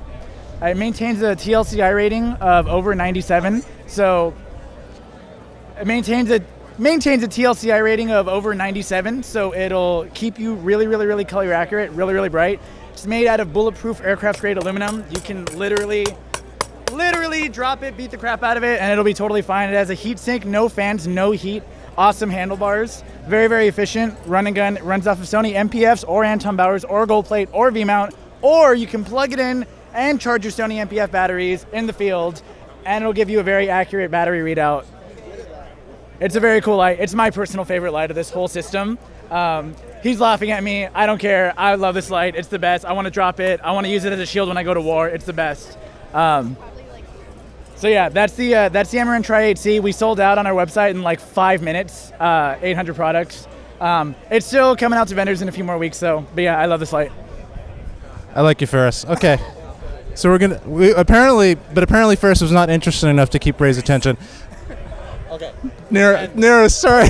He told me it rhymes with Ferris, and I'm calling him Ferris. Sorry, Narris. No worries. Okay, Ray, tell me about this randomized pattern. It looks like it's a mistake, but it's not, right? Yes, looks like some, you can see some aperture, the A, already. The A there, yes, if you can see, okay. And actually, we do this rendering. We are trying to prevent the multi-shadow. So this is the way we draw, by rendering. But finally, we find that if we draw some aperture, some logo on this surface, nothing changed. So we do this, and easy to remember, and looks nice. That's really, really cool. So tell me about some of the other Easter eggs in this. For this, from candlelight to moonlight, easy to operate because we can do the super wide range color change, So I can tell you, in our first appearance of mass production, the 800 pieces of this sold out in 5 minutes. So can I get one of these now? Are they sold out? Already in the market you can find, but I mean sold out is sold out to our dealers. Yeah. Okay, got it. Thank you very much. Thanks so much. Thank you. Okay, Narris, come on back. We're doing tag team interviews here. Okay. Show us the net. So I want to have your colleague. 300? Yeah, talk about that one. Okay. So, drop. All right. So we're gonna go over here. Is this it? Hey. Are we on camera? Did you guys get a deal on the hats? No, Nick was just giving them out. No, I'm just hanging out. Everybody's wearing these hats. They give them out every year, and I think they give them out thinking that regular people attending would get them, but then all the exhibitors want them. So, in the first 10 minutes, they're always gone because all the exhibitors just go to their booth and start picking them up, which I guess is probably better marketing because if you walk around, everyone's got one of those hats on. Yeah. They're pretty great hats, though, I gotta say. I bet the Teradek competitors are not quite as cool as you guys, though. No, I don't know about that. If they're giving out free hats, I don't know. It's pretty cool. It's like next level swag, for sure. So, and you are Tim, right? Ted, I'm sorry, Ted. Don't worry about it. So this Ted is Sim, so This is Ted Sim. She's taking a selfie photo. No, she's taking a photo of you, I think. So that's Veronica over there, by the way. Hey, Veronica, how you doing? What's your name? I'm Keith Moreau. Nice to meet you, Hey, Keith. How you doing? nice to see you. So you're quite a YouTube presence. I don't know about that, but I just hang out, and there's a lot of nice people that watch that are friendly, and we've been fortunate that people like our gear, so I'll leave it there. So how long have you been with Aputure? I've been with Aputure for almost 4 years now, which is crazy to think about. Because the company is super, super young. We're under 5 years old, so it really has not been around that long. Our first year was really, really slow. Second year was slow, and then we had one NAB where things just kind of blew up. It's crazy to think about because I remember the first time we came to NAB and we showed people we were a lighting company, people put their noses up and they were like, these aren't lights. And these are the same lights that nowadays people are looking back on. They're like, these were game-changing lights. So honestly, I can't take any credit for that because it's the people that kind of have picked it up. The thing about Aputure is that will never pay for traditional marketing. We're never going to pay for banners or magazines. I get a call from the AAC every week. They say, hey, can you pay $20,000 for a quarter ad in our magazine? And I always say no. And they say, why not? Manfrotto did it. Why not? All these other places did it. So I can't take credit for it because we didn't buy that advertising. It's just people found the gear and have talked about it. And if you're out there and you're one of those guys that did that, all I can say is thank you. I think one of the things that I remember buying an Aputure product, maybe it was 4 or 5 years ago, and it was not a light. You really? Oh my gosh, Aputure OG over here. That is crazy. So you bought one of the first Aputure products then? I think it was Aputure. Did you make little monitors and stuff too? Teeny little Tiny. Like this big? So was it called the Gigatube? I think it was the Gigatube. Oh my gosh! You bought the first Aputure product ever made, period. Hold on, this is embarrassing because we don't even talk about the Giga. I hope you realize we don't even talk about the Gigatube. That's not even a thing we talk about. I have never talked about the Gigatube ever on anything because that's crazy. That's insane. Oh my, why did you buy that? I'm not sure why I bought it. Why did you buy it? That is like one of our first things. It is literally the first thing we ever made. You know, I think at that time, little monitors were really, really expensive. Yeah. And so I just needed something to make sure that I could face it towards me and make sure that a camera was actually working. That's something like that. I'm blown away right now. I've never had anyone go that far back in our history. Usually, the farthest people will go back is they'll be like, "Oh, you guys used to make like flashes, or you guys used to make like why am I forgetting it now? Time lapse remotes." And like these are things that we. Oh yeah, I have one of those too. Oh my! You have a time lapse remote from that? Yeah. That means you bought it literally 4 years ago. That's insane. Yeah, I'm one of your oldest customers. But what I'm doing now is I'm actually kind of revamping my whole lighting setup, and I'm actually a cinematographer and a filmmaker. So this is kind of like a little interesting, giving back to the people type of thing for me. And so what caught my attention about your products was just the super bright light that you're holding right there. Yes. That's what actually caught my attention. You bought the Gigatube, you bought the time lapse remote, and then the last thing you heard was the 300D. I heard no. Such a gap. There's like men and myths have been like so much has changed since then. You know, I think what happened was I think because I bought the Gigatube and maybe the little remote. I thought that's what you guys made, and so I said no, I don't really need those things anymore. But then I started seeing on other websites and other places that I follow, like Cheesy Cam and some others, they really love your products, and the brightness, the fact that it's not too expensive, a lot of your stuff's pretty good deal, and then you're coming out with this, and I'm always shooting stuff with bright backlights against windows, things like that. So I need a lot of light sometimes. Not all the time, but sometimes I need to be able to compete with the sun. So tell me, I think that kind of coincides with this product a little bit. Absolutely. So, well, it's a big, I can't believe we're talking about the Gigatube. I'm sorry. I think I'm going to title the podcast The Gigatube Episode. I can't believe this. It's crazy. Okay, well, after the Gigatube was pre-me.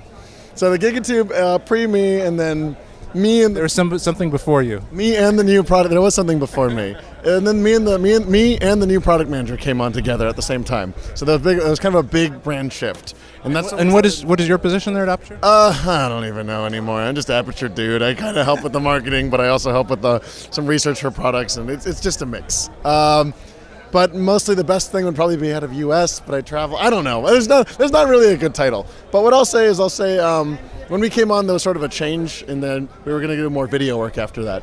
And we strictly kind of believed that the future was in cinematography. So Aputure took a hard turn in that direction. A lot of things happened in between them, but let's go right into the 300D since that was your question. The 300D. Okay, so there's so much history to cover. I can't even. Okay, I'm just going to pretend as if we've covered that history, and I'm going to go straight to it. By the way, do you live in LA? I do. I still live in Hollywood. I've been here for 7 years now. Are you an actor? No, I'm not an actor. Why? No, you just have the personality of an actor. I don't know if that's a good or bad thing. It's a good thing. I know a lot of actors. Okay, fair enough. Okay, well, if you like actors, then I'll take that as a good thing. That could be a bad. Anyway, so basically the 300D right here. I live 2 blocks away from here, actually. Oh wow! So it's really, really close. Single source LEDs. So long for now, we've been talking about panel lights, and panel lights are great because they're compact and portable. The problem is that every panel light will give you a bunch of little LEDs. All of those are different sources of light. All of those make multi-shadows. The problem with that is that you don't get clean shadows out of panel lights. So which is why up until now we've needed single source lights. Now it's really hard to do single source lights though. Really, really difficult to pack all that LED power into one tiny space. So here we have a single source light, and on the front of it we've got a Bowens mount. Now the Bowens mount is really exciting because up until now you haven't been able to use strobe accessories on film lights, and that's because tungsten lights are so freaking hot. However, with LED, things don't get hot anymore, and basically now you can strap on anything from soft boxes. I can take all those strobe accessories and I can put them directly onto my continuous lights. Now that's crazy because up until now you've needed chimeras, you've needed flame retardant gear. That's $3,000, $4,000. If you're talking about Breezy, that's like $20,000. Our soft boxes for a 35-inch parabolic, that's $150. This right here is the 300D. It's an upgrade from our 120D, which is our equivalent to about a 750 watt tungsten light. This is going to give you the output of about a 2K tungsten light. Punchy as hell. We have it out here today to show that it does compete with the sun. Very, very punchy, aircraft grade aluminum milled. Got that Bowens mount, so you can do essentially, if we're talking about a Breezy or a Chimera on a 2K light, that would traditionally be like a $10,000 to $30,000 lighting setup. Right here, this is going to be under $1,000. With the 150 softbox on there, we're talking $1,100. And that right there is essentially cutting down and taking technology that was only accessible to really, really high-end studios and giving it to all the independent filmmakers out there. That's pretty awesome. Now, what is the temperature of this light? Absolutely. So it's going to be a 6,000 Kelvin. So it's a daylight light. It is a little bit more blue than your traditional 56. However, I want to remind people that daylight is not 56 all the time. Daylight changes. In fact, as we sit out here right now, the color temperature is changing. So, do we just put standard gels in front of that to change things, to get it to tungsten or whatever we need to do? Absolutely. You can put standard gels directly on the front. This is a 7-inch reflector size, which means you can actually snap barn doors or anything you want on the front of this as well. Grid snoots, they'll all snip in directly into here. What's so great about the photo industry that I feel like the cinema industry has been lacking is things are standardized. 7-inch size, Bowens. Great. Fantastic. Fantastic. Okay. So this is a fantastic light. I probably am going to get one of these. The other day I was using some other brand of light. It's okay. No, we like. Hey, hold on. So the one thing about Aputure is that we started off in just like we started off in the Gigatube. Apparently, we don't even mention that, but here we are. Started off with one thing, and we've kind of expanded. It's hard because now you walk around these conventions and there's very few companies that we aren't competing with.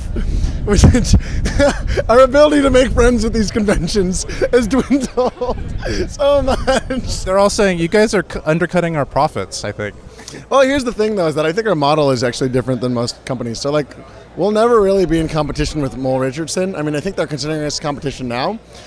But the thing is that we don't rely on one studio buy to buy like 5,000 lights. We don't price for studios, that's not really our market. So at NAB, Disney came and they said that we want to kit out one of our studios with Aputure Lights. And we said, that's great. And they said, what's the studio pricing? And I said, well, we don't have studio pricing because we already price for the end user. I mean, maybe there's like a couple percent, but there's really not much we can do. And I had to sit down and tell Disney, you're not our market, really. And they said, well, why don't you make like $10,000 lights? So like an Aputure $10,000 light, what a great value. And I said, well, if it's not for indie filmmakers, we're not really interested. And, the people that brought us up are indie filmmakers, and we're kind of loyal to that, and we're not going to leave you guys. So you'll never see like a $10,000 Aputure light, or if you do, no, you won't. You really won't. That's just never going to happen. So let's leave it there. We could have the edition model of the Aputure light with the gold laced, gold plated with diamond studs. And I'm sorry, I'm not trying to shame. I'm not trying to shame companies out there, but you know who you are if you're out there and you're charging $2,000 for a titanium adapter. Okay, you know who you are, and I love you guys, and I'm very inspired by the work that you do as a company. But those are just too expensive, man. And who's going to pay $2,000 for a mechanical adapter? I don't know. Okay, I'm singling out people, but I don't mean to do that. Well, maybe they can be the Ted Sim edition. You could sign it or something. Yeah, it'll be like $100 for an adapter, and then everyone will put their noses up to it and say because it's $100, it can't be a real adapter. Oh, jeez. Okay, so this is all really cool. I'm probably going to get one of these when they come out. When are they coming out? They'll be out in August. How many are you actually producing? Will I be able to buy one in August? Yes. Well, it's production, right? It's tech, right? We're pushing as quick as we can. August. You should be able to buy one in August. Okay, so that means... I'll be honest. There's always delays, but we're pushing for August, and August is when we think it'll come out. So that's pretty great. Well, I'll be on your list. So I'm gonna end the interview, but I'm gonna keep recording because I want to ask him about some of the other backstory. Absolutely. All right. So. Thanks so much, Chad. You bet. Yeah, it's good to be here. This is Keith Moreau with TechMove. Thank you. Okay, so I'm going to keep recording. I want to ask you about the history stuff. Sure, absolutely. Okay. So we know that Narris was hired like a month ago. Yep. And in that time, he's like taken a ball peen hammer to the front of the and probably cracked a few of them. Not yet, actually. I'm surprised, but not yet. So tell me about the history of the Aputure. I know we got Ray over there, who's one of the is he like the lead engineer? The head. Every product, if you like Aputure products, they all come from his head. Did he invent the Gigatube? No. Again, I don't even. I don't even consider that Aputure Canon, but I guess it is Aputure Canon. So our CEO is actually the inventor of the GigaTube. So Is he still your was the CEO? Product manager. He's still the CEO. He is. So Is he here today? No, he's not here today. He's come every year before, but he's recently had a kid, so he has a 1-year-old baby that he wants to take care of and wants to stay at home as much as possible. He's our CEO. He actually started the GigaTube.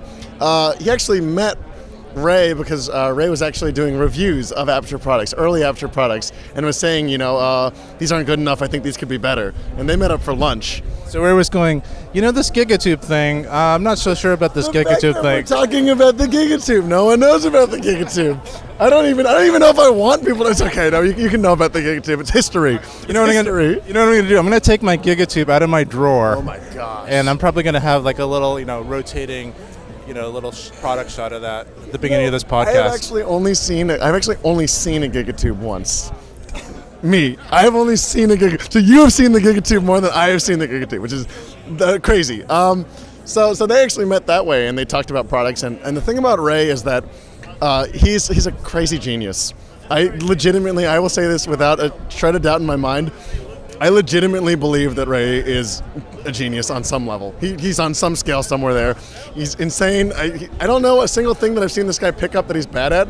For instance, he's just the kind of personality where, he came over one time and he was like, I bought a bow and arrow because I want to be good at archery. And then 5 days later, he sends me a video of him hitting bullseyes from 50 yards away. And then he sends me a picture of a trophy of him placing in the top 12 of a 1,000 person archery. He's like, there's nothing that he's bad at. And apparently he used to be an instructor of fine arts, of photography.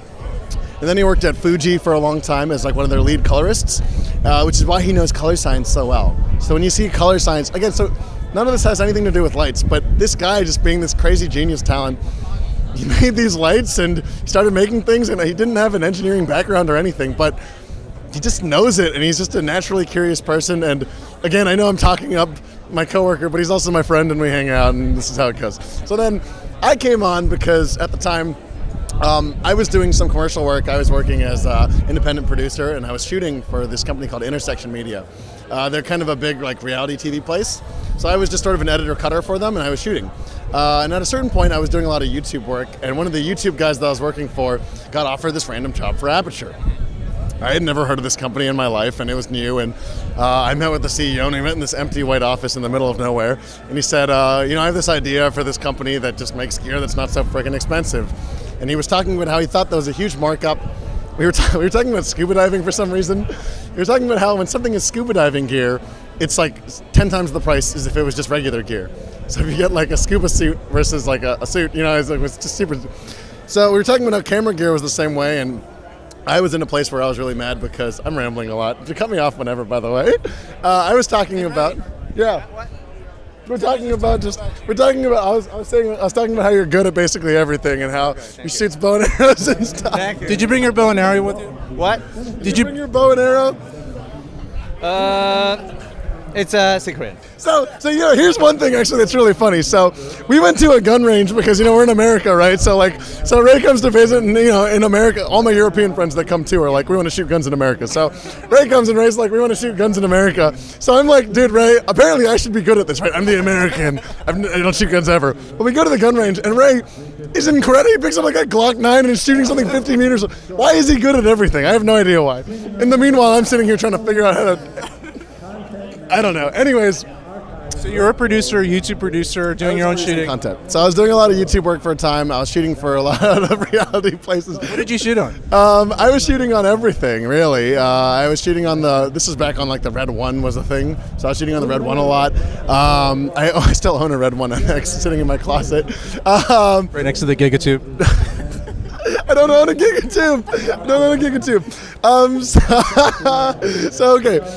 So I was shooting a lot of content at the time, but mostly I was producing a lot. And at the time, I met someone that got offered this job, and he's actually the friend of the sister of the CEO of Aputure. I know how crazy things get together. So we all met up, and we had coffee, and we talked, and we had this long thing about how we thought gear was too expensive.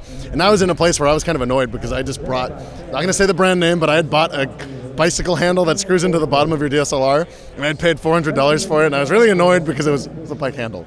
was a bike handle. And it was so annoying. We were talking about how there was this insane markup, and he was talking about how everyone was pricing for studios, and we thought there was this kind of place where no one was really selling stuff to independent people, and no one was really making gear that was affordable, that wasn't terrible quality, you know? Because there was a time when everyone was saying, people still say it now, buy nice or buy twice, you know?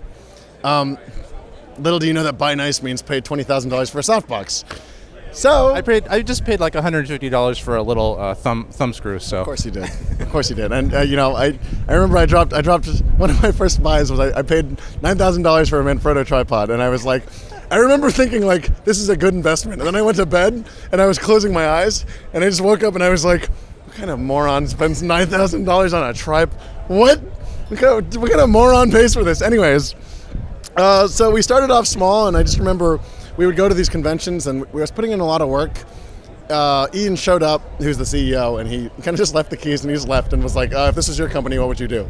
So we just started off, and we started doing some social media stuff, and we had these products that, honestly, I tried them, and I thought they were really good. They were the Amarants, the early Amarants, the 528s. But everyone I showed them to would kind of put their noses up, and they were like, this is not a real thing. This is not real lighting. And I was talking to people, and I would talk to YouTubers, because we had a $0 marketing budget. And I would talk to these people, and I'd say, hey, like, would you please, hey guys, so we would talk to these. Come on around. Yeah, totally good. So I remember talking to early creators at the time and saying, like, can you try these out? And again, I can't take credit for this because it's really the YouTube people that kind of grabbed onto it. And there's a couple, like, it's like Cheesy Cam, people like Andy X, people like early people that just grabbed it, and they were the first people that didn't put their nose up to the gear, and they said, yeah, we'll try this. It sounds fun. So I sent them some lights, and they would talk about it, and they really liked it in the same way that I really liked it. And then from then, it was just word of mouth, and honestly, it's the YouTube space that sort of made us anything. And from that, we got some profits, and from those profits, they went straight back into R&D, and we could actually make better lights. So you saw our Amarants were plastics with the Gigatube. You see, we were taking that money and putting it right back into R&D, and we started working on bigger lights, aluminum lights, the Lightstorms, the LS1S, and that really put us on the map. For sure. Hey, how's it going? We're doing a little video. No worries, don't worry about it. For sure. So from then it just got bigger, and I got to say these past 3 years of Aputure have been insane. I'll be honest, when I first started working, I actually said I was only going to be here for a year, and I said I was going to leave, and I said NAB was going to be my last day. And at that NAB, things blew up. We had I won't say names, but we had a bid to get, at our first NAB, we had a bid to get bought out by a major company that's here, a big tent here. That was insane, and all of a sudden we had to have this regrouping meeting where what were we going to do, and we wanted to just stay our own brand and keep doing stuff, and we still thought that, if we did get bought out, we would just be like every other company that, the thing about the big tents here is that they buy other people's stuff and they just put their logos on it. And if we had gotten bought out, it would have been the same thing. So right now the goal for Aputure is that we want to spread, and I think we get a lot of funny faces because we're doing sound stuff now. And people are saying, why is Aputure doing sound? And the goal is that we want to be able to be bigger, like one of the companies, like an umbrella company, and we want to have smaller, because it's a totally different R&D team. I mean, the sound people are not the same engineers working on our light stuff, they're different. We want to be able to just do affordable gear for everyone and price it for the indie shooters, not for studio people. I don't know, that's the goal. We're just trying to do stuff. If you guys are watching the educational stuff, thanks for watching that too. I would love if Aputure was just like a big filmmaking resource, and if it was just kind of an umbrella company for affordable, real gear that everyone can afford. I think I could probably talk with Ted for another 3 or 4 hours. He's just a fount of information and knowledge and stories. If I had more time, I'd probably talk to him about what kind of gear he uses now, if he still does filmmaking, if he, what's his favorite take-around camera, all these things. He wants to answer, I know. He's going. Actually, this is really fun. I've never told these stories, actually, so this is, it's fun to tell the history of Aputure, because most people just talk about the gear, Well, we try to be a little more in-depth. Yeah. That's our style. Yeah. So we really appreciate your time, Ted. For sure, absolutely. Thanks for having me on. This is Keith Moreau here, signing off for TechMove.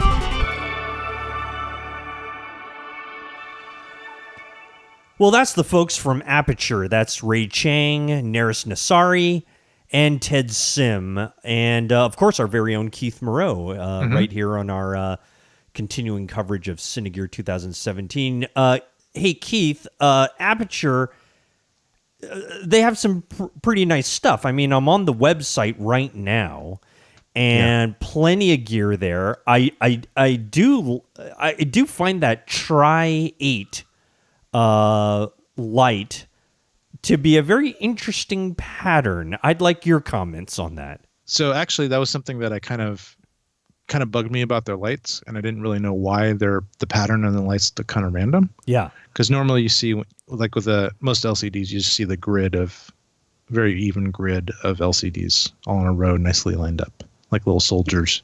Right. And the randomness of the Aputure LEDs was disturbing to me, and I told them that. I mean, it is awfully random in its placement. At least that's the way it seems. Yeah, and actually, that's by design. The guy Ray Chang, who's the kind of the mad genius, thought of that. He thought, well, one of the issues we have with grids of LEDs is that they make these really even, noticeable patterns on people when you don't have a lot of diffusion on them. Mm-hmm. So if you just had the bare light shining on somebody, if you look, they have like little micro shadows and they're all very hard little micro shadows, but they're kind of in this even pattern, and that even pattern is easier for our eyes to see in the shadows of these even patterns. Right. Is easier for our eyes to see than shadows of random patterns. So it's basically randomized. And I asked him how he randomized it. And let me guess, he got a piece of butcher block paper, threw some paint splatter at it, and said, "You know what? That's the design we're going with." It's pretty close to that. He just said, I think he had a piece of paper and he just kind of randomly made dots. and then he said, but then he had this other idea of, why don't we see if we can put a little pattern of the Aputure logo in there, the A for Aputure. Oh yeah. I see it there. So if you kind of squint your eyes, yes, and then look away and look back, you can see the A in the middle there. Right. And so but don't do that too much, or you might go blind. It's like looking for the bird in that interpretive painting, right? It's like looking for the bird. Yeah, I see it. Yeah, it's kind of like that. So these are the little Easter eggs that go on behind the Aputure minds. There was also another Easter egg. Apparently, where these things are made, or one of the factories where these things are made, is there's an imprint of the actual factory coordinates somewhere in there, somewhere in the case or something like that. Oh, that's great. Yeah. So they gave me all these little Easter egg things to look at. So they were kind of proud of that. Very nice. So so that was the little interview with Ray, and then the big interview was mostly with Ted. Yeah, we could tell. Yeah, and so we just talked about all these things, and I said, I honestly didn't pay too much attention to Aputure, because I just kind of, in my mind, just kind of discounted it, because I actually got an Aputure product a long time ago. Mm-hmm. He said, "What did you get?" And I said, "I got the gig tube." And he said, "You got the gig tube?" And we talked a long time about the gig tube, and we come back to it several times in the interview. But if you look it up, so the gig tube was kind of cool because it wasn't that expensive. I think it was, in its day, it was like $100 or $150 or something. Right. This was a long time ago. This might have been like 10 years ago. Okay. But back then, the only like little monitors that were somewhat affordable were either like DVD players that you could kind of have an input, like a video input, one of those composite video inputs. So you can get a DVD player, and sometimes they had little inputs. Yeah. So I would use those as monitors, right? Because you couldn't really get small monitors for too cheap. I mean, you could get like like some of those really high-end ones, but spend a couple $1,000s on them, and they weren't even that good. Or you could convert something else that wasn't really meant to be a camera monitor to a monitor. So this Aputure was one of the first small little monitors that you could kind of attach to your camera, and it also was a remote, and it attached to the AV outputs of your, they had these special kind of like 1/8-inch stereo connectors, but they were actually AV outputs on a lot of gear. Yep, I remember that.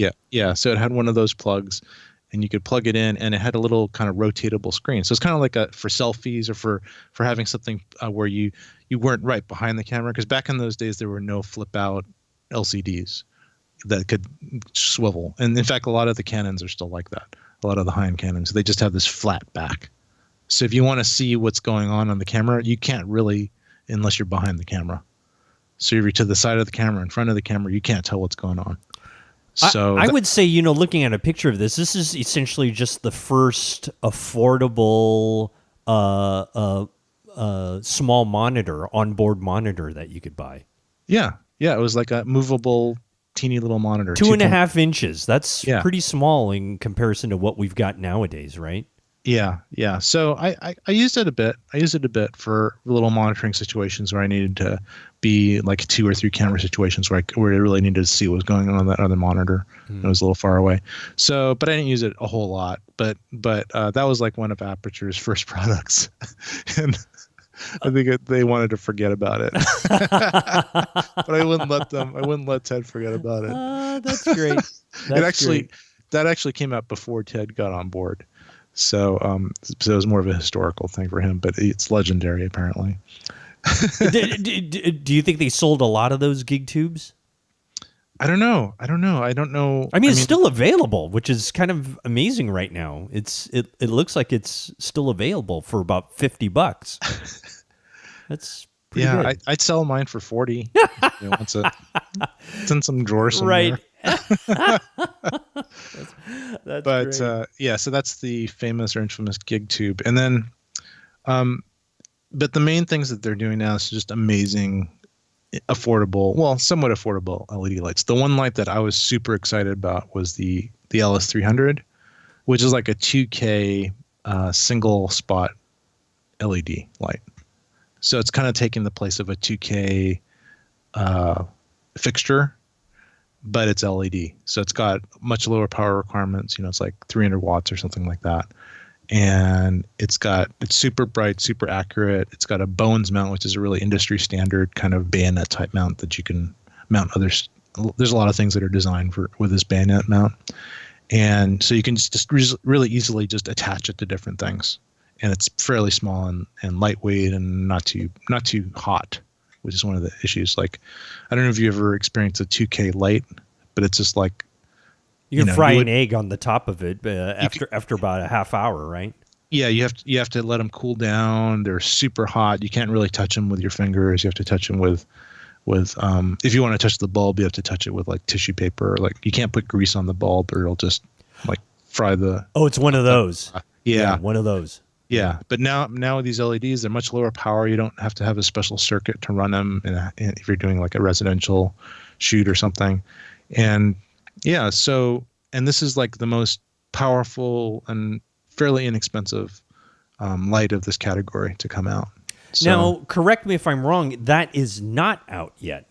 It's not out yet, and when I asked Ted about it, he just said it's due to come out in August. And I said, really? He said, you never know, but we're saying it's going to be August, so we'll see.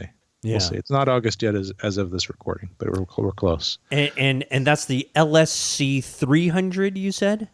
I think it's called the COB 300D. Oh, COB 300. Okay. Yeah, 300. Yeah. Okay. Yeah, but that's a nice light. It's not tiny. It's not small. It's going to be less than $1,000, but for that kind of light, that's a really good deal. It's small. It's relatively small for what it does, though, and simple to set up. It's just got a couple little, fairly large power warts, and you can attach batteries to them if you want. You can put V-mount batteries on them if you want a portable setup. So normally you'd have to have a generator for this type of light, but now you can actually you can power this thing with batteries. This type of light. Oh, that's awesome.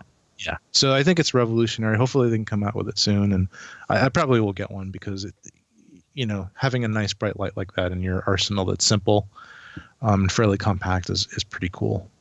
And that's the thing I was going to ask. Can you get away with one, or do you need two of them? I'd probably just get one for now. That'll be like a big key light, and you can just bounce it and do all kinds of stuff with it because it's so bright. Mm-hmm.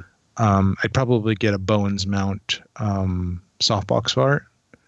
There's a couple bone there, like Aputure has one, but it's not that big. I might get something like a Westcott Bones mount type of fixture, and there's a few others. So when it comes out, I'll see what my budget is, but I think I am going to get one. That sounds great. No, that I and light, nice electronics inside. They're really promoting how it's super quiet and great temperature control and all this kind of stuff on it. So it looks like a very interesting unit. Yeah, very nice. Yeah. Oh, look at this! It has a weight of 1.6 kilograms, which is less the weight of a 13-inch MacBook Pro. That's pretty light. Yeah, it's pretty light. I'm sorry. I'm reading the COB 120, so maybe it'll be a little bit heavier than that, but probably pretty darn close. Yeah, probably pretty darn close. It's a little bit bigger than the 120. Yep. But I'd probably get this over the 120, just because why not get something more versatile and stuff like that. Yeah. Brighter's better. When you dim things like that, just to kind of dial it in, a lot of these lights, they used to make a lot of noise, right? A lot of humming noise and stuff like that. I'm going to guess not the case with these types of things. No, these are just totally silent, and they're also pretty stable when you dim them. Like a lot of lights, when you dim, they actually change color. Right. Correct. Or they flicker. Yeah, or they could flicker, and the dimmers can make a lot of noise and also a lot of RF if you're using wireless transmitters and stuff. Yeah, so it's just way better. Cool beans. Beans. Well, that is Aputure at aputure.com. And again, we'll thank very much Ray Chang, Narris Nasari, and Ted Sim, that whole crew out there.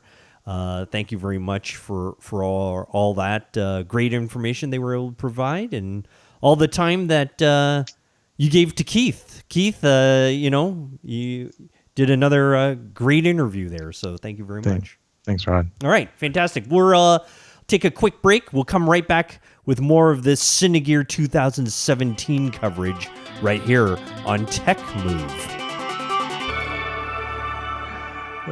All right. I cannot believe, Keith, that we've reached the end of another Cinegear Expo show.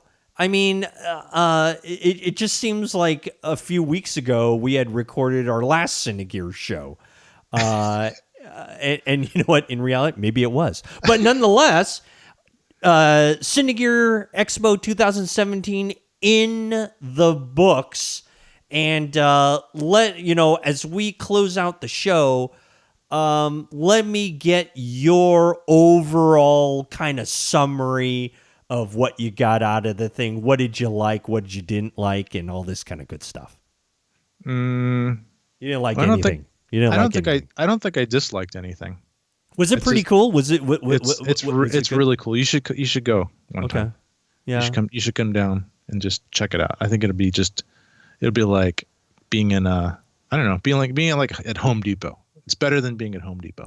I'm sure it would be, but they don't pay me enough to go down there. So I need appearance fees, and I need a separate table to sell my 8x10 glossies. So we can arrange that. You could arrange that. No, but it sounds like a great show. I mean, the interviews we got, pretty exciting. Yeah, pretty good stuff. I'm gonna try to do even more next year. I'm gonna try to get there a little bit earlier and leave a little bit later. I'm gonna get there earlier on the first day. I planned too many other social activities that night, and it was just like I had to rush. Right.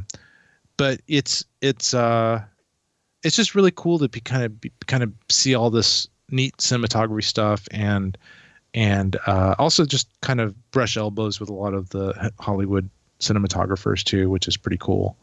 There's a lot of them there, and that part is one of the coolest things too. And just seeing here's the main takeaway, just as far as what I got out of the show: 2 exciting cameras, 2 really exciting, kind of revolutionary in a way. Yep. Cameras in different ways. Yep. The C200. Wow. If I just had like if I was independently wealthy, I would just get which you are. Yeah, but even wealthier. If I was even wealthier Right. than I am now, Yes. no, not really. But if I had an extra $7,500 that wasn't allotted for something, essential, Like then I'll just living get it. expenses. Living. Oh yeah, not that, but other things like lighting gear or something like that. Right. Right. The Aputure super bright light. Right. No, but it would be. So here's the thing: is though when something's like kind of that expensive, like $7,500, $8,000, it's not, it's not something that you can just kind of like take out of your pocket and spend. Right. And each of those cameras has, well, we don't know what the Panasonic camera is going to be like. On paper, it looks really, really good. Yeah. But we know that the C200 is probably going to be really, really good in its way. It could have a lot more in it, and it would just be like a no-brainer. Yes, I'm going to give you my 7,500, but they purposely cripple it to make it not as appealing for whatever reason. Are you saying that just because of price? No, just features. Okay, all right. They purposely made the C200 worse in a couple ways than the C300 Mark II, even though I think from a technical processing and whatever technology's in it, it can do those things, right. But they're hobbling it because they don't want it to impact the sales of this more expensive camera. Just like our old GH1, right, where it had all this potential until you hacked it, and then it unlocks everything.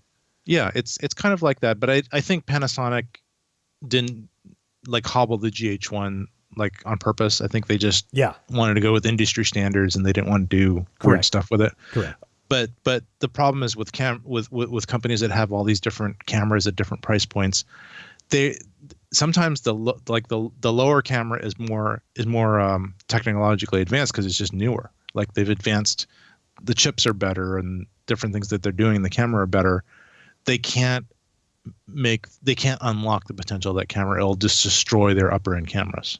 This happens with all the manufacturers. They're, because things that are newer are usually a little bit better. They're more efficient. They're faster. Yep. Whatever.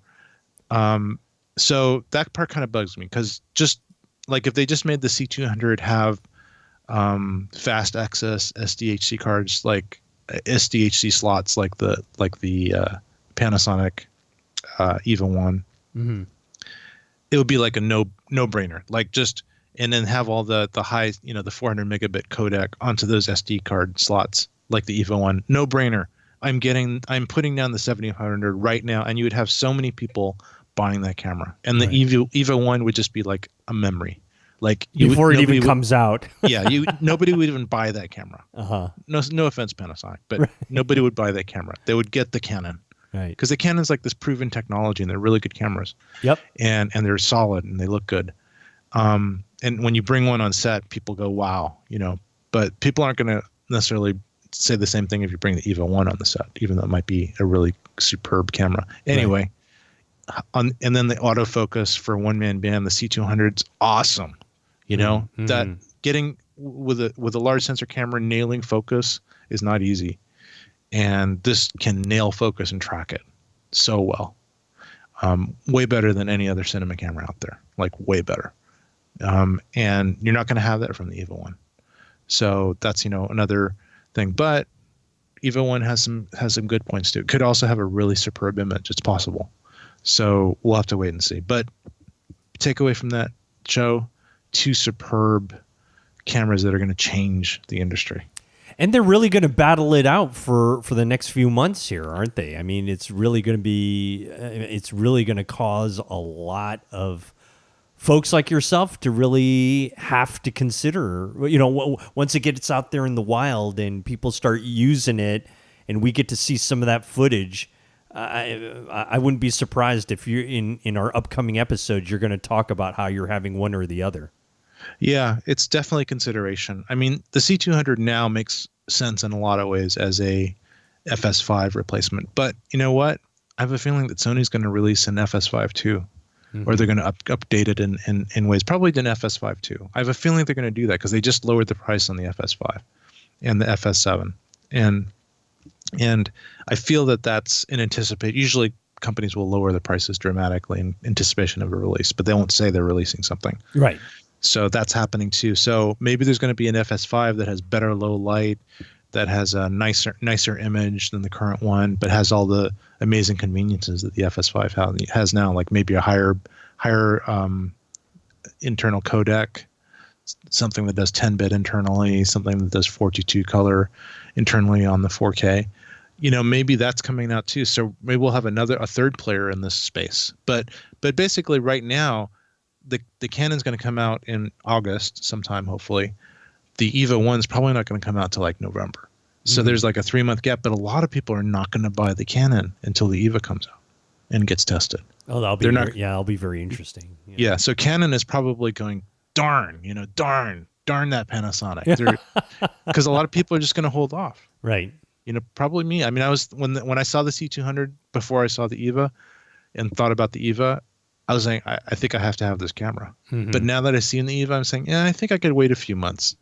Yeah. To see. So if I'm thinking this way, I would imagine lots of people are. Yeah. Yeah. So, that's true. That's true. So maybe by the next episode or the following ones, we'll talk more about that. Yeah, definitely. Yeah. Well, hey, that's great. We, of course, want to again thank all of our guests like Mitch Gross and Alex Sachs and Ray Chang, Narris Nassari, and Ted Sim. All those folks from Panasonic and Canon and Aputure. Thank you very much for all that time that you spent with us. And Keith, I want to thank you very much for suffering and going out onto the field to get our content that we so desperately need, rather than just you and I droning on and on like we usually do. But thank you very much for that. I appreciate that. You're welcome, Rod. My pleasure. Fantastic. Well, let's do this. Hey, a little bit of housekeeping. Let's make sure that, remember, folks, you can always reach us on our website, which is techmovepodcast.com. And you can also subscribe to us on iTunes. Just search for TechMove. We're on Facebook, TechMove Podcast, Twitter @TechMove Podcast, and a couple of ways you can listen to us. So you can listen to us on Stitcher. You can listen to us on Player FM. And we still doing that Patreon thing, Keith? Yeah. Yes, Talk about that real quick. Yeah, Patreon's a way to support TechMove without having to buy stuff at Amazon or do other stuff like just send us envelopes of money randomly. But you can go to patreon.com/techmove and you will find, I think I'm going to just go there now and see what it looks like. Yeah. If I can actually type in the bar properly. You go to patreon.com/techmove podcast. Podcast. Yep. And then you will find our page. And Awesome. you can click the Become a Patron button. And then if you click that, then you could choose what you want to, how much you want to contribute. You can contribute starting at $1 per month, or you can go to I'm just going to put $1,000 in. Excellent. Just for now. That's good. And then you just put your name in. You could sign up with Facebook, or you could sign up with your email. You agree to the terms of the use, which just click that. And then click I'm not a robot. And then you can either sign up if you're not a new member, or you can log in if you're a current member. Fantastic. Yeah, I think start with 1,000. Yeah, right. Just start with 1,000 per month. Whatever zeros your index finger just taps in there on the keyboard. Let's also not forget their way of the folks listening on how to support us through Amazon. I think you can do techmovepodcast.com/Amazon. Yep. And you could do all your regular shopping through Amazon, and we get a couple of shekels through that way when you click through us. Yeah, so, and shekel is also $1,000. Those are worth, each shekel is worth 1,000. So. Especially if they're made of real gold. So thank you very much. Fantastic. Keith, thank you very much. You're welcome, Rod. That concludes this 2017 show of Cinegear 2017. I've said that 50 million times, but I'm exhausted with Cinegear, and I look forward to the next show, whichever that will be. IBC. Anyway, who? IBC. IBC in Europe. That's a big one. Okay. Mid-September. Mid-September. We will be TechMove will be live and in color there, and that will be fantastic. So we'll bring you another stirring on-location show for IBC. But hey, until then, I have been Rod Louie, and with me is the one and only great Keith Moreau. And we want to thank you all so much for listening to us. And we will see you next time on the very next episode of TechMove. See you later, everybody.